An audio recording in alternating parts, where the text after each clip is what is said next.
बच्चों ये 1.5 घंटे की वीडियो है। मैं दावे के साथ कहता हूं कि अगर आपने ये 1.5 घंटे की वीडियो कंप्लीटली देख ली, मन लगा करके अच्छे से देख लिया, तो फिर ये चैप्टर फिर पढ़ने की जरूरत आपको नहीं पड़ेगी। कंप्लीट रिवीजन आपका हो जाएगा इस चैप्टर का। चाहे आप नवोदय विद्यालय की तैयारी कर रहे हैं, चाहे आप सैनिक स्कूल की तैयारी कर रहे हैं, ये पूरी वीडियो ध्यान से देखना ताकि ये जो चैप्टर मैं पढ़ाने जा रहा हूं उसका कंप्लीट आप रिवीजन कर पाए और आप इस एग्जाम को क्लियर कर पाए, JNVST या फिर AISSEE। आपको पता है कि आपका एग्जाम होने वाला है, जो नवोदय का एग्जाम है 20 जनवरी को शेड्यूल्ड है, और जो सैनिक का स्कूल का एंट्रेंस एग्जाम है आपका वो 21 जनवरी को शेड्यूल्ड है। तो अब टाइम आ गया है कि हम फाइनल टच दें, अपनी स्टडी को एक फाइनल टच दें, पूरा रिवाइज करें, सारे चैप्टर्स को रिवाइज करें, ज़्यादा से ज़्यादा मॉक टेस्ट दें, ज़्यादा से ज़्यादा प्रीवियस ईयर के क्वेश्चंस लगाएं, ज़्यादा से ज़्यादा मॉडल पेपर्स लगाएं, ताकि जो हमारी पकड़ है इस एग्जाम पे वो मजबूत बन पाए और फाइनल जो हमारा गोल है इस एंट्रेंस एग्जाम को निकालना, वो हम अचीव कर पाए, इस एंट्रेंस एग्जाम को निकाल पाए। चाहे आप नवोदय की तैयारी कर रहे हैं या फिर चाहे आप सैनिक स्कूल की तैयारी कर रहे हैं। इस वीडियो को कंप्लीट देखना, 1.5 घंटे की वीडियो है, 1.5 घंटे के अंदर अंदर ये चैप्टर आपका कंप्लीट क्लियर हो जाएगा, कोई भी डाउट फिर आपका बचेगा नहीं। काफी इनफ मैं प्रैक्टिस मटेरियल्स आपको दूंगा। आपको बताऊं कि द्रोण स्कूल ऐप के अंदर, ये हमारा द्रोण स्कूल का ऐप है जो कि प्ले स्टोर पे अवेलेबल है। तो इस ऐप के अंदर मॉक टेस्ट है, मॉडल पेपर है, क्रैश कोर्स है नवोदय विद्यालय के लिए। मॉक टेस्ट के अंदर इस तरह से आप अपनी रैंकिंग देख पाओगे, सेक्शनल एनालिसिस देख पाओगे कि कौन सा सब्जेक्ट आपका कमजोर है, कौन सा सेक्शन आपका स्ट्रांग है। आपकी रैंकिंग दिखेगी मॉक टेस्ट के अंदर। बिल्कुल एग्जाम टाइम का फीलिंग आएगा, एग्जाम जैसा, क्योंकि टाइमर चलता हुआ रहेगा और सारे क्वेश्चन इस तरह से दिख रहे होंगे। तो ऑनलाइन आप टेस्ट दे करके पता कर सकते हो कि आप कहाँ पे स्टैंड करते हो और आपकी तैयारी कहाँ तक पहुंची है, किस सब्जेक्ट में कितनी तैयारी करने की जरूरत है। लास्ट टाइम पे रिवीजन की जरूरत पड़ती है, तो इसीलिए हमने आप सभी के लिए क्रैश कोर्स भी लेके आया है, हमने आप सभी के लिए क्रैश कोर्स लॉन्च किया है। तो अगर आप नवोदय विद्यालय की तैयारी कर रहे हैं बेटा, तो 1 महीने के अंदर अंदर आप इस पूरे सिलेबस को एक बार रिवाइज कर सकते हो, अच्छे से रिवाइज कर सकते हो हमारे क्रैश कोर्स के जरिए। तो क्रैश कोर्स है नवोदय विद्यालय का द्रोण स्कूल के ऐप के अंदर। इसके अलावा सैनिक स्कूल की तैयारी कर रहे हो तो सैनिक अल्फा बैच 3 अभी हमारा लेटेस्ट कंप्लीट बैच चल रहा है। और जो सबसे जरूरी चीज है वो है हमारे मॉक टेस्ट, क्योंकि मॉक टेस्ट बहुत ज्यादा जरूरी है। लास्ट में जब तक हम प्रैक्टिस नहीं करेंगे, ज्यादा मॉक टेस्ट नहीं देंगे, तब तक फिर हमारा एनालिसिस हो नहीं पाएगा। तो मॉक टेस्ट सैनिक स्कूल के लिए है, कंप्लीट मॉक टेस्ट है, 25 मॉक टेस्ट सैनिक स्कूल के लिए है और नवोदय विद्यालय के लिए 50 मॉक टेस्ट हमारे ऐप के अंदर है। अब इन मॉक टेस्ट में आपकी रैंकिंग दिखती है, टाइमर चलता है, तो टाइम के लिमिट के अंदर आपको पूरा कंप्लीट करना होता है। तो वो एग्जाम जैसा प्रेशर होता है, ताकि आप उस प्रेशर को हैंडल कर पाओ, पहले से प्रिपेयर हो पाओ। तो ये मॉक टेस्ट ऐप के अंदर भी आप दे सकते हो, आप वेबसाइट पे जाकर के भी दे सकते हो, नवोदय विद्यालय के लिए और सैनिक स्कूल के लिए। जब भी आप मॉक टेस्ट कंप्लीट कर लेते हो तो आपको सोल्यूशन मिलता है, यानी कि जो क्वेश्चन आपके गलत हुए उसके एनालिसिस के साथ साथ आपका सॉल्यूशन भी आपको मिल जाता है, ताकि आप देख पाओ कि कौन से क्वेश्चन गलत है और उनको कैसे लगाया जा सकता है, कैसे सॉल्व किया जा सकता है। तो ये मॉक टेस्ट की बात हुई। बाकी मॉडल पेपर्स भी हैं, मॉडल पेपर बहुत ज्यादा जरूरी होते हैं। अर्जुन बैच जो है ये हमारा रिकॉर्डेड बैच है, फ्लैगशिप बैच है, जो पहले से चला आ रहा है नवोदय विद्यालय के लिए। ये भी आपको ऐप के अंदर मिल जाएगा। बाकी जो मॉक टेस्ट की मैं बात कर रहा हूं बेटा, मॉक टेस्ट तो हमने बताया ही। मॉडल पेपर्स की मैं बात करूं तो मॉडल पेपर्स काफी, ये जो 50 मॉडल पेपर्स की सीरीज है ये हमारी काफी सक्सेसफुल सीरीज रही है पिछले एग्जाम्स में। तो नवोदय विद्यालय के लिए मॉडल पेपर की सीरीज भी है और साथ ही साथ मॉक टेस्ट की भी सीरीज भी है, क्रैश कोर्स भी है। सैनिक स्कूल के लिए मॉक टेस्ट है हमारे ऐप के अंदर और इसके साथ साथ सैनिक स्कूल का सैनिक अल्फा बैच 3 है। तो आप द्रोण स्कूल का ऐप डाउनलोड कीजिए। किसी भी जानकारी के लिए हमारा ये हेल्पलाइन नंबर है 6260388361।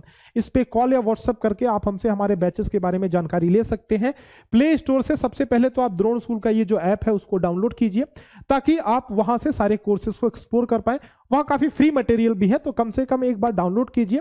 नहीं आप किसी बैच में एनरोल करते हैं तो फ्री मटेरियल भी आपको काफ़ी फायदा पहुंचाएंगे, काफ़ी हेल्पफुल होंगे आपके एग्जाम्स के लिए, नवोदय विद्यालय और सैनिक स्कूल के एंट्रेंस एग्जाम्स के लिए।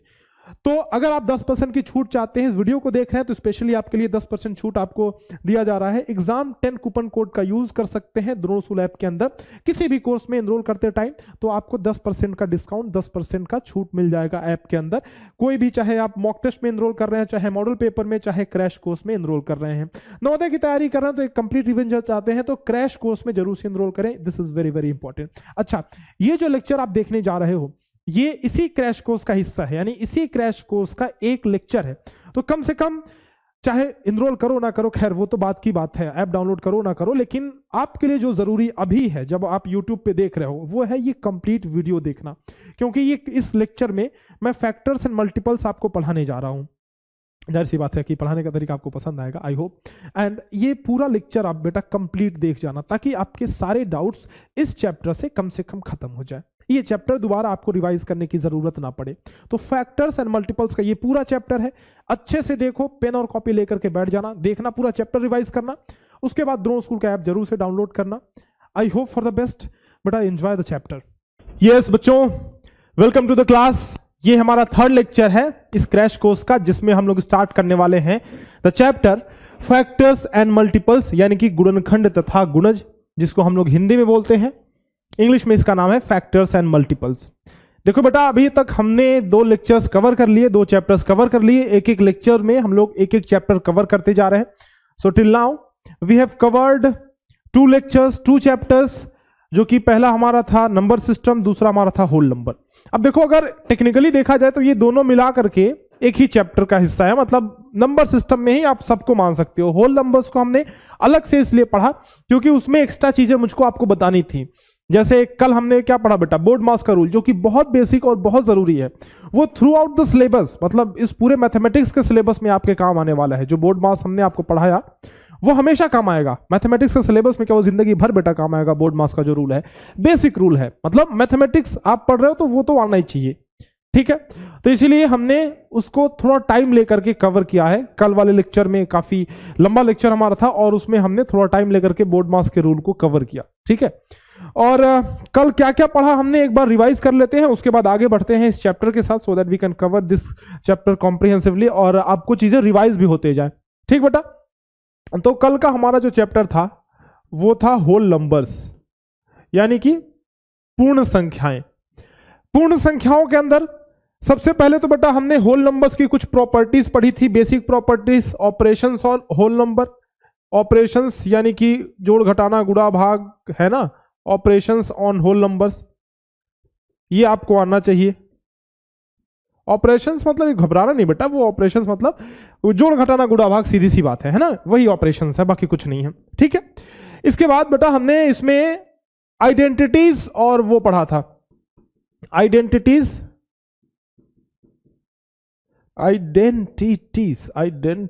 ठीक है, आइडेंटिटीज एंड प्लस हमने इसमें पढ़ा था इनवर्स, पढ़ा था आइडेंटिटी और इनवर्स, यानी कि इसको हम लोग हिंदी में बोलते हैं तत्समक, और प्लस इनवर्स को प्रतिलोम, तत्समक और प्रतिलोम। देखो बेटा, तत्समक यानी कि ये जो आइडेंटिटी थी ये हमारी 2 प्रकार की थी। एक जो यहां पे मैं ग्राफ बना के दिखाता हूं आपको, पहला हमारा था एडिटिव आइडेंटिटी और दूसरा हमारा था मल्टीप्लिकेटिव, ठीक है, याद आ रहा है आपको, मल्टीप्लिकेटिव, ठीक है। एडिटिव यानी कि जो हमारी आइडेंटिटी थी इसको हम लोग हिंदी में बोलते हैं योज्य तत्समक और इसको गुणन तत्समक। मैं पूरा नहीं लिख रहा हूं क्योंकि मैंने कल पढ़ाया आपको, गुणन तत्समक। उसी प्रकार से, उसी तरह से जो इनवर्स था वो भी 2 था बेटा, सेम। कौन सा? Additive inverse and multiplicative inverse. Inverse भी 2 था हमारा। जो मल्टीप्लिकेटिव इनवर्स था हमारा उसी को हमने रेसिप्रोकल बोल दिया था। रेसिप्रोकल यानी कि व्युत्क्रम, रेसिप्रोकल यानी कि व्युत्क्रम, ये हमने पढ़ लिया था, ठीक है। ये बात समझ में आ रही बेटा, ये हमने पढ़ लिया था। इसके बाद हमने पढ़ा था बोर्ड मास का रूल पढ़ा था, बदमाश वाला रूल बेटा याद है सभी को, बोलो, bracket of division multiplication addition and subtraction, ये बोर्ड मास का रूल पढ़ लिया था। और इसके बाद हमने एक और टॉपिक कवर किया जो कि था डिविजिबिलिटी रूल, जो कि बहुत इंपॉर्टेंट है बेटा, विभाजकता के नियम, डिविजिबिलिटी के रूल्स, डिविजिबिलिटी के रूल्स यानी कि विभाजकता के जो रूल्स है, विभाजकता के नियम है, वो हमने पढ़ा।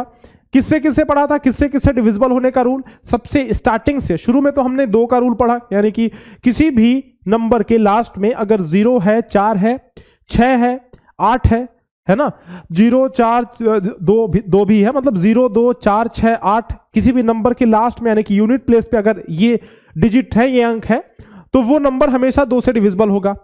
4 से डिविजिबिलिटी का रूल क्या पढ़ा था कि लास्ट के 2 डिजिट चेक करेंगे। याद करो बेटा, मैंने समरी तुमको बताई हुई है ना, समरी लास्ट में मैंने बता दिया कि ताकि एक पूरा जब आप सब कुछ पढ़ लेते हो 2 4 6 5 इन सब का रूल पढ़ लेते हो तो आपके दिमाग में एक खाका, एक मैप तैयार हो जाना चाहिए कि रिलेशन किसमें किसमें है। जैसे देखो 3 और 9 वाले रिलेटेड थे। 3 में क्या करना होता था, सभी डिजिट्स का समीशन करना होता था, यानी सभी अंकों को जोड़ना होता था 3 और 9 में, दोनों में, है ना। 3 में 3 से भाग देकर के चेक करते थे और 9 में 9 से भाग देकर के चेक करते थे। उसी तरीके से 2 4 और 8 वाले एक ग्रुप में रख लो। ऐसे 2 से चेक करने के लिए क्या करोगे, लास्ट में 0 2 4 6 8 ये चेक करोगे। 4 से चेक करने के लिए मतलब लास्ट का सिर्फ एक अंक चेक कर रहे हो, है ना। अगर आपको 4 से चेक करना है तो लास्ट के 2 अंक चेक करोगे, लास्ट के 2 डिजिट चेक करोगे। अगर 8 से चेक करना है तो लास्ट के 3 अंक यानी कि 3 डिजिट्स लास्ट के आप चेक करोगे। बात समझ में, मन में दोहराते चलो बेटा कि ये एक ना आपके दिमाग में एक पिक्चर क्लियर होनी चाहिए बिल्कुल कि ये सारी ये सारे जो है एक जैसे हैं, एक से रिलेटेड है। जैसे 2 4 8 एक जैसे हैं, 3 और 9 ये एक जैसे हैं। 6 की बात आई तो कोई संख्या अगर 2 से भी डिविजिबल है और 3 से भी डिविजिबल है, इन दोनों से डिविजिबल है कोई अगर number, so that number will be divisible by 6 also, वो 6 से भी डिविजिबल होगा। समझ रहे हो बात? हाँ। और फिर 5 और 10 ये एक जैसे बेटा। 5 से चेक करना है तो लास्ट में 0 या 5 होना चाहिए, और 10 से चेक करना है तो लास्ट डिजिट बस चेक कर लो, अगर लास्ट डिजिट 0 है तो वो नंबर 10 से डिविजिबल होगा हर हाल में, किसी हाल में। ठीक है, ये हमने कर लिया। एक लास्ट में हमने बताया आपको 11 से रूल बताया था, 11 से चेक करने का रूल बताया था, और वो रूल बहुत इंपॉर्टेंट था बेटा, 11 से चेक करने वाला रूल।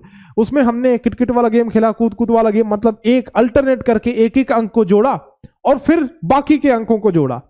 पहले अल्टरनेट डिजिट्स को जोड़ा और दूसरे स्टेप में क्या किया, जो डिजिट्स बच गए उनको जोड़ लिया, दोनों का डिफरेंस निकाल लिया। अगर वो डिफरेंस 0 आता है या फिर वो डिफरेंस 11 से डिविजिबल है तो हम कहेंगे कि वो पूरा नंबर, जो नंबर हमको दिया गया है वो नंबर भी 11 से डिविजिबल होगा। ठीक है, तो बेटा ये जो बहुत इंपॉर्टेंट है 11 से डिविजिबिलिटी का रूल है, उसको आप लोग एक बार और दोहरा लेना। ठीक है, डिविजिबिलिटी रूल ऑफ 11 यानी कि 11 से विभाजकता का नियम, इसको एक बार दोहरा लेना बेटा, इसको रिवाइज कर लेना। फिर मैं कह रहा हूं क्योंकि बिकॉज दिस इज इंपॉर्टेंट बेटा, इसको रिवाइज कर लोगे आप सभी, है ना, और प्रैक्टिस कर लोगे, कुछ क्वेश्चंस लेकर के प्रैक्टिस कर लोगे। ठीक है, चलो अब आज के चैप्टर्स, आप आज के टॉपिक्स के साथ शुरुआत करते हैं। हम लोग आज के टॉपिक की शुरुआत करते हैं। आज का टॉपिक क्या है हमारा? आज का टॉपिक है गुणनखंड तथा गुणज, यानी कि फैक्टर्स एंड मल्टीपल्स। अब देखो अभी तक हमने बहुत बेसिक चैप्टर कवर किए, नंबर सिस्टम और होल नंबर। आगे जो पढ़ने वाले हैं, जैसे आगे हम धीरे धीरे स्टेप बाय स्टेप चल रहे हैं, इसके आगे हम लोग पढ़ेंगे फ्रैक्शंस पढ़ेंगे, उसके आगे नहीं, इसके आगे तो एलसीएम एचसीएफ पढ़ लेंगे, फिर फ्रैक्शंस पढ़ेंगे, फिर डेसिमल पढ़ेंगे, और फिर बोर्ड मास का जो रूल था वो सब पे लागू होगा। समझ रहे हो? तो धीरे धीरे स्टेप बाय स्टेप हम लोग आगे बढ़ते हुए चलेंगे, फिर परसेंटेज वगैरह पे जाएंगे, रेशियो वगैरह, वो सब चैप्टर जो बड़े बड़े चैप्टर्स हैं उस पे जाएंगे। लेकिन अगर मैं बोलूं कि ये जो फंडामेंटल हैं आपके, मतलब ये बोर्ड मास का रूल हो गया, फ्रैक्शन हो गया, डेसिमल हो गया, number system, whole numbers, LCM HCF, factors multiples, ये फंडामेंटल चैप्टर हैं। फंडामेंटल माने बेसिक चैप्टर हैं, ये आपको आना ही चाहिए। इसी पे ये समझ लो कि ना इमारत की नींव है बिल्कुल, मतलब जब नींव मजबूत होगी बेटा तभी बड़ी से बड़ी इमारत खड़ी हो पाएगी उस पे। तो नींव बिल्कुल मजबूत करके रखना है, ये प्रैक्टिस की तरह आपको लेना है कि इसमें जो भी क्वेश्चंस हैं, जिस प्रकार के भी क्वेश्चन हैं, जिस तरह के भी क्वेश्चंस हैं, वो आपको आने चाहिए, एक एक क्वेश्चन आना चाहिए। ठीक है, तो फैक्टर्स एंड मल्टीपल्स का ये जो चैप्टर है, ये आगे जो चैप्टर्स हमारे आने वाले हैं, जैसे फ्रैक्शन हो गया हमारा, और आपका डेसिमल उसमें भी काम आएगा। फ्रैक्शन में खास करके फ्रैक्शन को सीखने के लिए फैक्टर्स एंड मल्टीपल जरूरी है। क्यों? क्योंकि फैक्टर्स एंड मल्टीपल से हमको मदद मिलेगी एलसीएम और एचसीएफ निकालने की, और एलसीएम और एचसीएफ जरूरी है फ्रैक्शंस में। ठीक है, तो आप ऐसे समझो, लिंक है सारी चीजें। फ्रैक्शन के लिए एलसीएम एचसीएफ जरूरी है, एलसीएम एचसीएफ के लिए फिर से फैक्टर्स एंड मल्टीपल जरूरी है।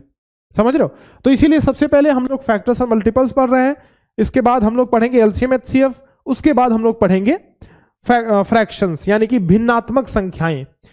इसमें हम लोग क्या क्या पढ़ेंगे, 3 टॉपिक है बेटा, गुणनखंड, दूसरा गुणज और तीसरा मिसलिनियस क्वेश्चन पढ़ने वाले हैं। मतलब इस पे बेस्ड बहुत सारे से क्वेश्चंस हम लोग करने वाले हैं। Got it? चलो जी स्टार्ट करते हैं बेटा, इस चैप्टर को स्टार्ट करते हैं। और सबसे पहली शुरुआत हम लोग करते हैं इससे, यानी फैक्टर्स यानी कि गुणनखंड से। देखो बेटा समझते हैं कि फैक्टर होता क्या है। सबसे पहले समझो, किसी भी संख्या को जब हम टुकड़े टुकड़े करके लिख देते हैं, यानी कि तोड़ तोड़ करके लिख देते हैं, तो उन सभी टुकड़ों को हम लोग क्या बोलते हैं बेटा, फैक्टर्स बोलते हैं। जैसे अगर रियल लाइफ से समझे बेटा, तो ये एक आपका संतरा है ना, कृष्ण कन्हैया जी संतरा भी खाते हैं, अच्छा जी बड़ी अच्छी बात है। तो ये इस संतरे को जब हमने टुकड़ों टुकड़ों में तोड़ दिया, जैसे देखो इसमें बहुत सारे पीसेस हैं, है ना, बहुत सारे टुकड़े हैं, तो इनको अलग अलग कर दिया, तो ये जो सारे टुकड़े कहलाएंगे, ये इस पूरे संतरे का एक फैक्टर होगा। ठीक है, जैसे मान लो कि हमारा ये मैथ्स का सिलेबस है और इस मैथ्स के सिलेबस में हमारा नंबर सिस्टम है, तो नंबर सिस्टम किसका फैक्टर है, मैथ्स का फैक्टर है। ये पूरा, ये एक फली जो संतरे की एक फली है, वो पूरे संतरे का फैक्टर है। समझ रहे हो? तो फैक्टर क्या होता है बेटा, किसी भी चीज का छोटा रूप, किसी भी चीज का एक अंग, एक पार्ट, उसको हम लोग क्या बोलते हैं, फैक्टर बोलते हैं। अब नंबर्स में कैसे ये फैक्टर यूजफुल है जरा देखना बेटा।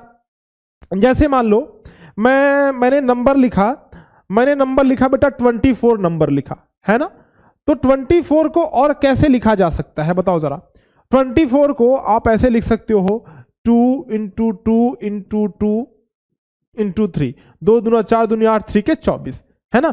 तो ये क्या हो गया बेटा, ये जो सारे अंक हैं, ये जो सारे डिजिट्स हैं, वो क्या है, इस 24 के फैक्टर्स हैं।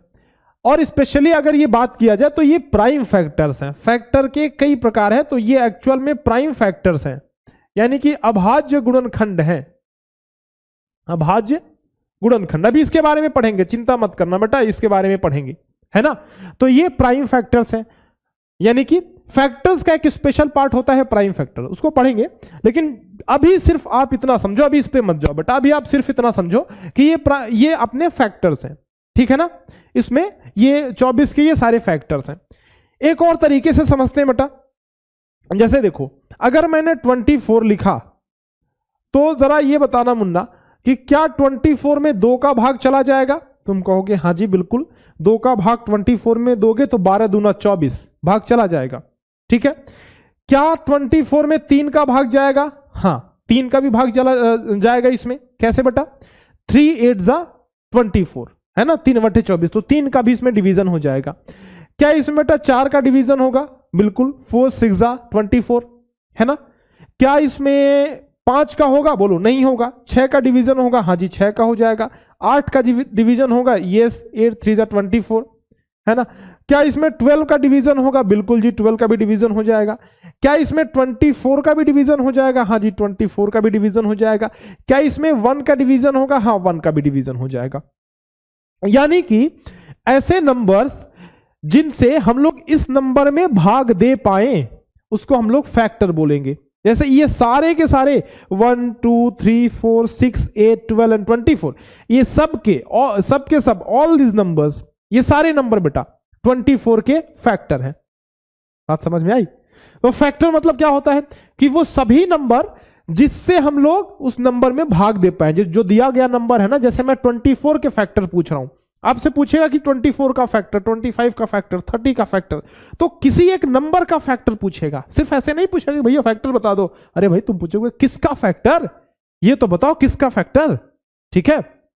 तो आप कहोगे कि 24 का फैक्टर। क्वेश्चन अगर पूछता है 24 का फैक्टर, 24 का फैक्टर, तो 24 का फैक्टर क्या होगा, 1 2 3 4 6 8 12 एंड 24। बात समझे? तो ये हो गया बेटा 24 का फैक्टर। अब जरा देखो, अब हम ये देखेंगे कि क्या, अच्छा देखो बहुत सारे नंबर्स छूट गए हैं। जैसे 1 2 3 4 के बाद 5 छूट गया है, ठीक है। 6 के बाद 7 छूट गया है, ठीक है। 8 के बाद बेटा 9 छूट गया है, 10 छूट गया, 11 छूट गया, है कि नहीं। 12 के बाद तो बहुत सारे नंबर छूट गए बेटा। 12 के बाद 13 14 15 16 17 18 19 20 21 22 और 23, ये सारे नंबर छूट गए।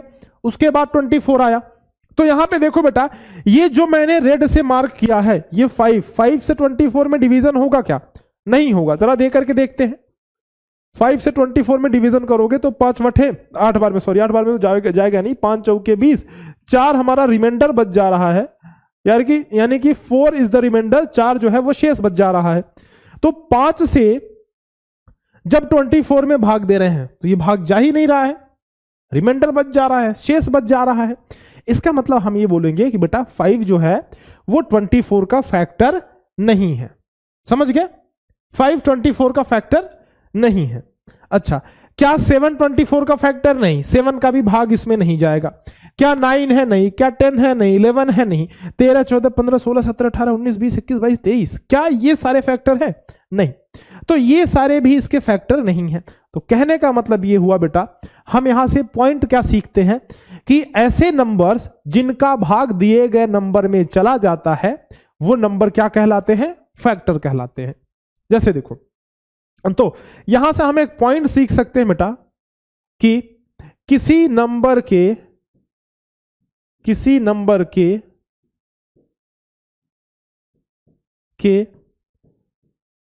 या फिर ऐसे लिखो बेटा, कोई भी संख्या, कोई भी नंबर, ऐसे लिखो, कोई भी नंबर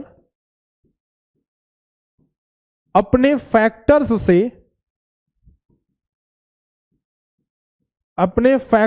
से डिविजिबल होता है, यानी कि विभाजित होता है, डिविजिबल होता है। ठीक है? तो कोई भी नंबर अपने फैक्टर्स से डिविजिबल होता है। मतलब कोई भी नंबर, हमने जैसे 24 लिया, 24। एक और एग्जांपल लेते हैं बेटा, मान लो हमने एग्जांपल लिया 50 का एग्जांपल लिया। ठीक है? तो 50 का एक फैक्टर, अच्छा फैक्टर निकालेंगे कैसे वो जरा अभी देखते हैं। लेकिन सबसे पहले आप देखो कि 50 का एक फैक्टर आपका 2 भी होगा, 50 का एक फैक्टर 5 भी होगा, 2 5 बचे 25, और 50 का एक फैक्टर बेटा 10 भी हो सकता है ना। 50 का एक फैक्टर 25 भी हो सकता है। ठीक है? 50 का फैक्टर 50 खुद भी है, 50 का फैक्टर 1 भी है। यानी आप देखो कि ये जो सारे फैक्टर्स हैं बेटा, ये जो सारे फैक्टर्स हैं, 1 का भाग 50 में जाएगा, बिल्कुल जाएगा, 2 का भाग भी चला जाएगा, 5 का भाग भी चला जाएगा, 10 25 और 50 का भी भाग चला जाएगा।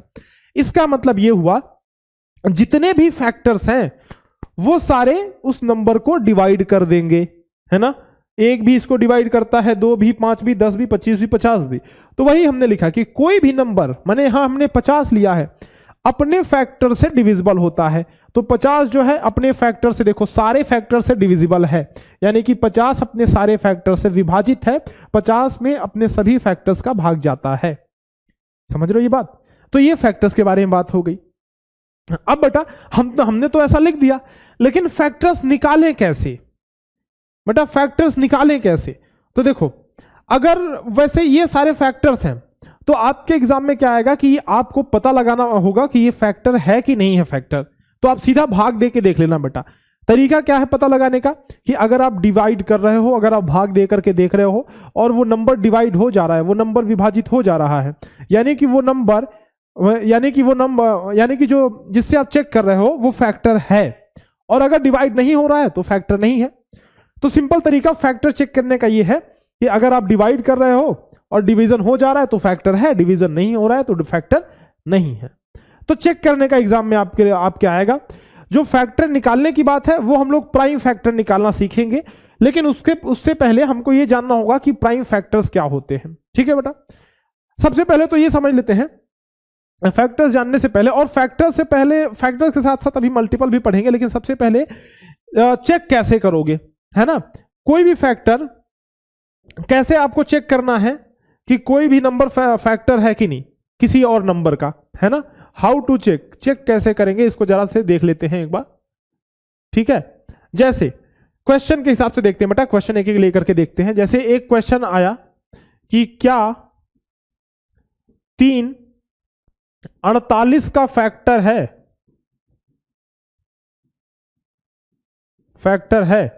है ना।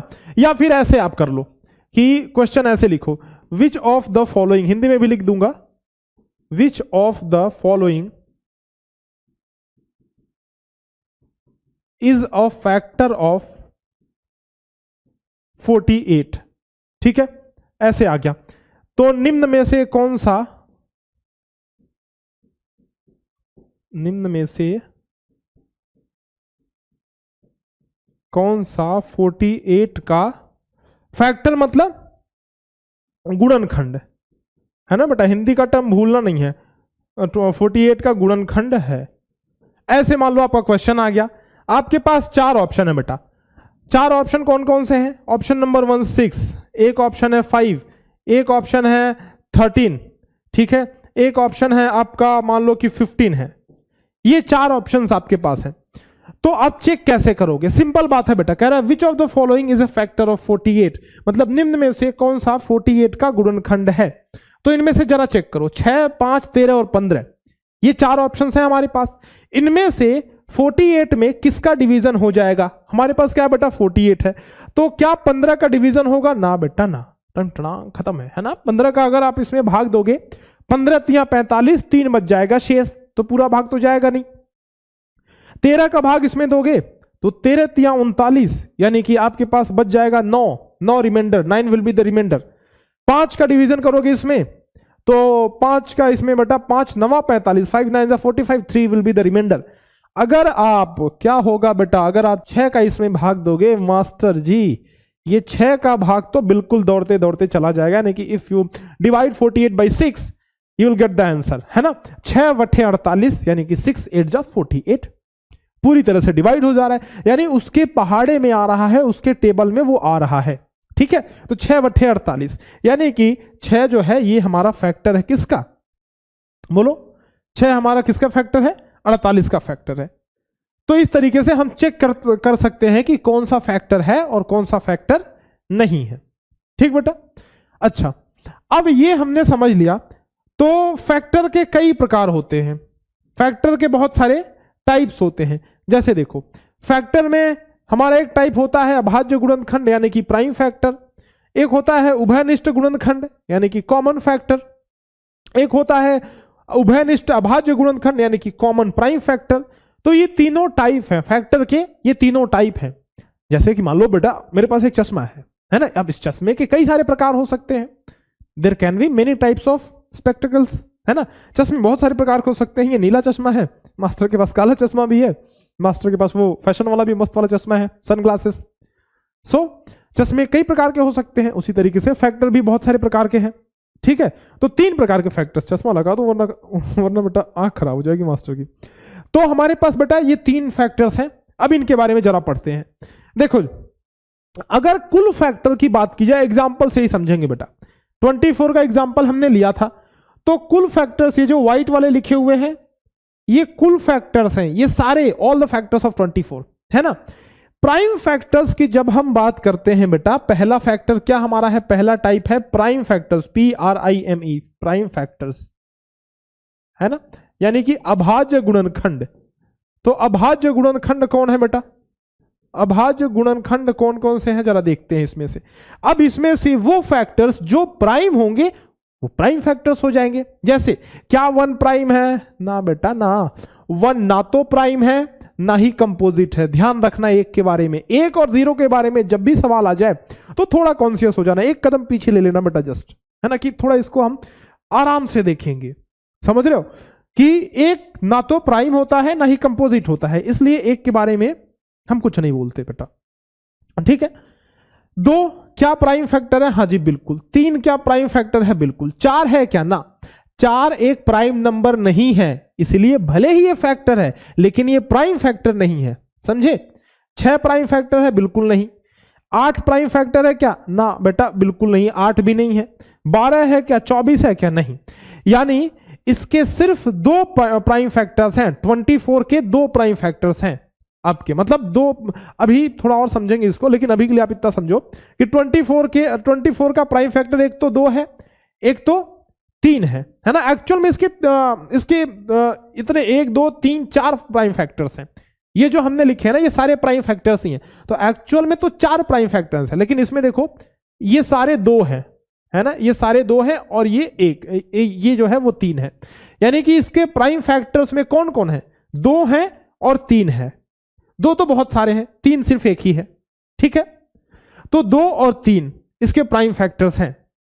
नंबर देखोगे कि कितने प्राइम फैक्टर हैं, तो एक्चुअली में वो 4 आएंगे। तो एग्जाम में अगर पूछेगा कि 24 के कितने प्राइम फैक्टर हैं, तो आप ये 2 नहीं लिखोगे, आप लिखोगे 4। कैसे, अभी मैं बताता हूं इसको कैसे निकालोगे तुम, ठीक है।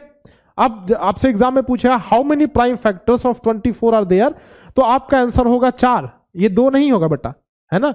ये नंबर तो 1 2 दिख रहे हैं आपको मतलब, लेकिन 2 3 बार रिपीट हुआ है, इसलिए 4 प्राइम फैक्टर होगा, समझ रहे हो। तो इस पॉइंट को आप नोट डाउन कर लेना बेटा कि there will be 4 prime factors of 24। Prime factor बेटा कोई बड़ी बात नहीं है, देखो फैक्टर जब आपको पता चल गया तो प्राइम फैक्टर भी पता चल जाएगा। फैक्टर्स वो संख्याएं होती हैं, वो नंबर्स होते हैं जिनका डिवीजन उस पर्टिकुलर नंबर में हो रहा होता है। और प्राइम फैक्टर कौन से नंबर होते हैं? Prime factor are those number which are prime as well and those divide the given number. मतलब कि क्या बोल दिया मास्टर अंग्रेजी में, सुनो बेटा, प्राइम फैक्टर्स वो नंबर्स हैं, फिर मेरे साथ दोहराओ, प्राइम फैक्टर्स वो नंबर्स हैं जो नंबर प्राइम भी है यानी कि अभाज्य भी है, और वो दिए गए नंबर को विभाजित भी करता है, दिए गए नंबर को डिवाइड भी करता है, ठीक है। तो वो प्राइम फैक्टर्स हैं हमारे, ठीक है बेटा। अब जरा इसमें इसी में एग्जांपल से समझते हैं कि how to find prime factors, मतलब प्राइम फैक्टर्स कैसे निकालें, प्राइम फैक्टर्स कैसे निकालते हैं इसके बारे में जरा देख लेते हैं बेटा। 24 का ही एग्जांपल लेके चलते हैं, क्योंकि हमने एग्जांपल शुरू किया 24 से, तो 24 का एग्जांपल लेके चलते हैं बेटा। तो कैसे करना है, देखो ऐसे एक लाइन खींचना, ऐसे लाइन खींचना, 2 से डिवाइड करना, जो सबसे छोटा नंबर 2 सबसे छोटा प्राइम नंबर है, तो उससे डिवाइड करना, तो ये कितना बचा बोलो, 12 हो गया, 12 हो गया। फिर 2 से डिवाइड किया तो ये 6 आ गया, फिर 2 से डिवाइड किया ये 3 आ गया। बेटा क्या अब ये 2 से डिवाइड होगा? नहीं, अब इसको हमको किससे डिवाइड करना पड़ेगा? अब इसको हमको 3 से डिवाइड करना पड़ेगा। तो 3 से डिवाइड किया 1 आ गया, यानी कि खत्म कहानी बेटा। जैसे 1 आ गया हमारी कहानी खत्म हो गई। अब ये जो सारे नंबर्स आ रहे हैं इधर, ये सारे प्राइम फैक्टर्स हैं, यानी कि 24 is equal to 2 into 2 into 2 into 3। देखो 2 2 2 और 3, तो ये सारे 24 के प्राइम फैक्टर्स हो गए बेटा, है ना। तो अगर आपसे एग्जाम में पूछे कि एग्जाम में आपसे पूछ दे कि 24 के कितने गुणनखंड हैं, कितने अभाज्य गुणनखंड,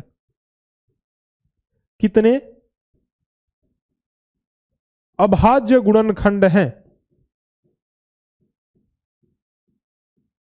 यानी कि how many prime factors of 24 are there, how many prime factors of 24 are there. तो हम लोग बोलेंगे बेटा कि 24 के इस तरीके से अभाज्य गुणनखंड निकालेंगे और बोलेंगे कि 1 2 3 4, यानी कि टोटल आंसर हमारा क्या होगा? हमारा आंसर हो गया कि 4 प्राइम फैक्टर्स हैं, 4 प्राइम फैक्टर्स हैं, ठीक है। तो हमारा आंसर ये हो जाएगा 24 के टोटल 4 प्राइम फैक्टर्स हैं, ठीक है। आपसे ऑप्शन में देकर के पूछेगा कि इनमें से कौन सा 24 का प्राइम फैक्टर है, 2 रहेगा ऑप्शन में, 2 या 3 में से कोई एक ऑप्शन में रहेगा। जैसे ऑप्शन मान लो है 4 3 8 और 12, तो आंसर क्या होगा? 3 आंसर होगा। 2 और 3 दोनों एक साथ नहीं होंगे ऑप्शन में, ठीक है, क्योंकि दोनों ही ये प्राइम फैक्टर है। तो इसलिए बात समझ रहे हो कि प्राइम फैक्टर इस तरीके से हम लोग फाइंड आउट करते हैं। किसी भी नंबर का प्राइम फैक्टर फाइंड आउट करना है तो आप इसी तरीके से निकाल सकते हो जिस तरीके से अभी हमने निकाला, ठीक है बेटा। अब देखो जैसे कि मान लो 50 का हमने एग्जांपल लिया था, तो let's find out the prime factor of 50। 50 का प्राइम फैक्टर निकालते हैं। देखो 2 से डिवाइड किया 25 आ गया।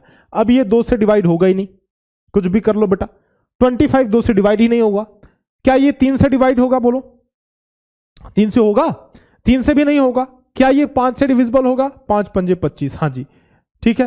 क्या ये फिर 5 से होगा? बिल्कुल होगा, ठीक। तो इसके प्राइम फैक्टर्स कौन कौन से हो गए? 50 के जो प्राइम फैक्टर्स हो गए वो 2 इंटू 5 इंटू 5, ये सारे 50 के प्राइम फैक्टर्स हो गए। लेकिन ये सारे ना बेटा, ये सारे प्राइम फैक्टर्स हैं। मैं फिर कह रहा हूं कि ये सारे ना प्राइम फैक्टर्स हैं, ये टोटल फैक्टर्स नहीं है। आपसे एग्जाम में ये पूछ लेगा कि how many factors of 50 are there, आपसे पूछेगा कि 50 के कितने फैक्टर हैं, 50 के कुल कितने फैक्टर हैं। कुल कितने फैक्टर हैं, यानी कि how many total factors are there of 50। ठीक है, तो कुल कितने फैक्टर्स होंगे वो कैसे निकालेंगे, वो जरा बात ध्यान से समझना बेटा। जैसे देखो, सबसे पहले प्राइम फैक्टर निकालेंगे तो 2, 5 और 5 हो गया, है ना। तो ये 3 हो गए, टोटल 3 हो गए यहां अभी के हिसाब से 3, है ना। अब देखो, अब पेयर बनाओ, 2 और 5 का गुणा किया तो 10 आया, है ना। और ये 2 और 5 का गुणा करेंगे तब भी 10 आएगा, तो यानी कि 10 को हमने लिख दिया है, पेयर बना लिया। तो 2 और 5 का पेयर बन गया। अब 5 और 5 का पेयर बनाओ तो 5 पंजे कितना आया, 25 आया। ठीक है बेटा, 5 और 5 का पेयर बनाया, यानी कि 2-2 का पेयर अभी हम लोग बना रहे हैं। ठीक है, तो 5 पंजे 25 आ गया। अभी ये 5 और 5 का पेयर बन गया, अब 5 और 2 का तो 10 ही आएगा, तो 10 लिख दिया है ऑलरेडी। तो यानी कि अब 2-2 का पेयर बन गया। अब 3-3 का जोड़ा बनाओ बेटा, 3-3 का जोड़ा बनाओगे तो एक 3 ही नंबर है इसमें, तो 2 5 10 और 10 5 50। तो 3-3 का जोड़ा, 3-3 का ग्रुप बनाने पे हमको मिला 50। ठीक, तो एक 50 हो गया। और आप सभी जानते हो बेटा कि कोई भी नंबर 1 से डिविजिबल तो होता ही होता है। ठीक है, तो टोटल प्राइम फैक्टर कितने हो गए बोलो बेटा, 1 2 3 4 5 6 7, यानी कि 50 के कुल प्राइम फैक्टर्स, कुल प्राइम फैक्टर नहीं, देखो प्राइम फैक्टर नहीं बोलेंगे, यहां पे कुल फैक्टर्स हैं, कुल गुणनखंड हैं। प्राइम फैक्टर तो सिर्फ 3 है, लेकिन टोटल फैक्टर्स, प्राइम नहीं, टोटल फैक्टर्स, कुल गुणनखंड तो 1 2 3 4 5 6 7। ठीक है बेटा, तो कुल जो है गुणनखंड वो 7 है, कुल फैक्टर 7 है। ठीक, जैसे यहां पे हमने जब एग्जांपल लिया था तब भी वही लिखा था, देखो 1 2 3 4 5 6, और एक किसको हमने नहीं लिखा बेटा, किसको हम भूल गए भाई, एक, अच्छा 50 का 2 हमने लिख दिया, 1 2 3 4 5 6 7, एक को लिखा है, अच्छा हाँ, मतलब लेकिन जस्ट एक मिनट बेटा, एक मिनट, जस्ट अ मिनट, 7 नहीं होगा, यहां आपका आंसर आएगा 6 एक्चुअल में, क्योंकि 5 2 बार आ रहा है ना, हम एक ही बार लेंगे बेटा। कुल प्राइम फैक्टर, सॉरी बार बार मैं प्राइम फैक्टर बोल रहा हूं, कुल फैक्टर जोड़ते टाइम हम लोग क्या करेंगे, हम लोग जो नंबर रिपीट हो रहा है उसको बार बार नहीं लेंगे, उसको सिर्फ एक बार लेंगे। जैसे कई बार 10 आया था लेकिन हमने 10 को लिया नहीं था। ठीक है, तो भले हम जोड़ा तो इसी से बनाएंगे, मतलब जो कॉम्बिनेशन बनाना होगा वो तो पहले तो प्राइम फैक्टर निकालेंगे ही निकालेंगे बेटा, पहले प्राइम फैक्टर निकालेंगे, उसके बाद देखेंगे कि सब कॉम्बिनेशन बनाने के बाद क्या आ रहा है हमारा आंसर, तो जो डबल होगा उसको बस हटा देंगे। ठीक है, तो 1 2 3 4 5 6, क्योंकि ये आ ही चुका है तो टोटल यहां 6 होगा आंसर बेटा, इट्स माय बैड। ठीक है, तो टोटल यहां पे आंसर आपका 6 होगा, तो आपके टोटल फैक्टर्स 6 हो जाएंगे और प्राइम फैक्टर सिर्फ आपके 3 है। 50 की मैं बात कर रहा हूं। ठीक है, चलो, तो ये बेटा हमने प्राइम फैक्टर्स पढ़ लिया कि what are the prime factors. Prime factors वो फैक्टर्स हैं जो प्राइम है। अब कॉमन फैक्टर्स और कॉमन प्राइम फैक्टर्स, देखो बेटा कॉमन सीख लिया तो हमने कॉमन प्राइम फैक्टर्स आसानी से हमें आ जाएगा, हम आसानी से सीख सकते हैं बेटा। कॉमन का मतलब क्या, देखो बेटा ये लस्सी है, ये है चाय, दोनों में कॉमन क्या है, मेरे और तुम्हारे में कॉमन क्या है, हम दोनों ही इंसान हैं, हम दोनों के बाल हैं, हम दोनों की आंखें हैं। ठीक है, कॉमन का मतलब कि जो चीजें दोनों में हो, जैसे चाय में भी चीनी है, लस्सी में भी चीनी है, चाय में भी दूध है, लस्सी में भी दूध है, यानी कि ये दूध और चीनी ये दोनों में कॉमन है, उभयनिष्ठ है। कॉमन का मतलब जो 2 या 2 से अधिक चीजों के अंदर हो उसको हम लोग कॉमन बोल दिए, है कि नहीं बेटा, जो 2 और 2 से अधिक चीजों के अंदर हो उसको हम लोग कॉमन बोल दिए। जैसे कि मान लो तुम और तुम्हारे दोस्त में क्या क्या चीजें कॉमन है, एक तो स्कूल कॉमन है तुम्हारा कि एक ही स्कूल में पढ़ते हो, स्कूल कॉमन है, एक तुम्हारा मान लो कंट्री कॉमन है कि तुम भी इंडिया में रहते हो, तुम्हारा दोस्त भी इंडिया में रहता है। तो कॉमन का मतलब सिंपल सा यही है कि जो 2 या 2 से अधिक चीजों में हो, यानी जो इसका भी हिस्सा हो जो उसका भी हिस्सा हो, समझ रहे हो ना। 2 लोग हैं उनमें बहुत सारी चीजें कॉमन हो सकती हैं, उनमें लाइकिंग्स कॉमन हो सकती है, मतलब कि क्या पसंद करते हो, जैसे कि मान लो कि मैं दूध पीना पसंद करता हूं, मेरा दोस्त भी दूध पीना पसंद करता है, तो हमारी पसंद समान है ना। मैं डोरेमोन, मुझको डोरेमोन पसंद है, कार्टून पसंद है, मेरे दोस्त को भी डोरेमोन पसंद है, हमारी पसंद सेम है। मान लो कि मैं बैल से बहुत डरता हूं बेटा, मेरा दोस्त भी बैल से बहुत डरता है, यानी कि हमारी नापसंद भी सेम है, यानी कि हम डरते भी सेम चीज से हैं, है कि नहीं। तो कॉमन का मतलब ये हो गया कि 2 चीजों में क्या चीज कॉमन है, क्या चीज मतलब समान है, एक जैसा है, उसको हम लोग कॉमन बोलते हैं। तो उसी तरह से कॉमन फैक्टर क्या हो जाएगा बेटा, देखो, तो उसी तरीके से जो कॉमन फैक्टर होगा वो दो चीजों में हम लोग चेक करते हैं। कॉमन फैक्टर जब हम लोग लिखेंगे तो वो दो चीजों में हम लोग चेक करेंगे। जैसे देखो बेटा, अगर मैंने 24 का एग्जांपल लिया है, लेट्स गो विद 24 के साथ ही जाते हैं, है ना। 1 2 3 4 6 8 12 एंड 24, ये 24 के फैक्टर्स हैं, सारे फैक्टर्स हैं, ठीक है बेटा, ये 24 के सारे फैक्टर्स हैं। कॉमन फैक्टर मतलब उभयनिष्ठ गुणनखंड, हिंदी में लिख दे रहा हूं वरना यार हिंदी वाले बोलेंगे कि मास्टर धोखा कर रहा है हमारे साथ। उभयनिष्ठ गुणनखंड, तो ये कॉमन फैक्टर्स हैं। तो कॉमन फैक्टर्स मतलब क्या हो गया बेटा, कॉमन फैक्टर जैसे मैंने 24 लिखा यहां, तो 24 का कोई कॉमन फैक्टर नहीं होगा भाई। कॉमन निकालने के लिए कम से कम दो लोग तो हो ना, तब तो हम कॉमन देखेंगे।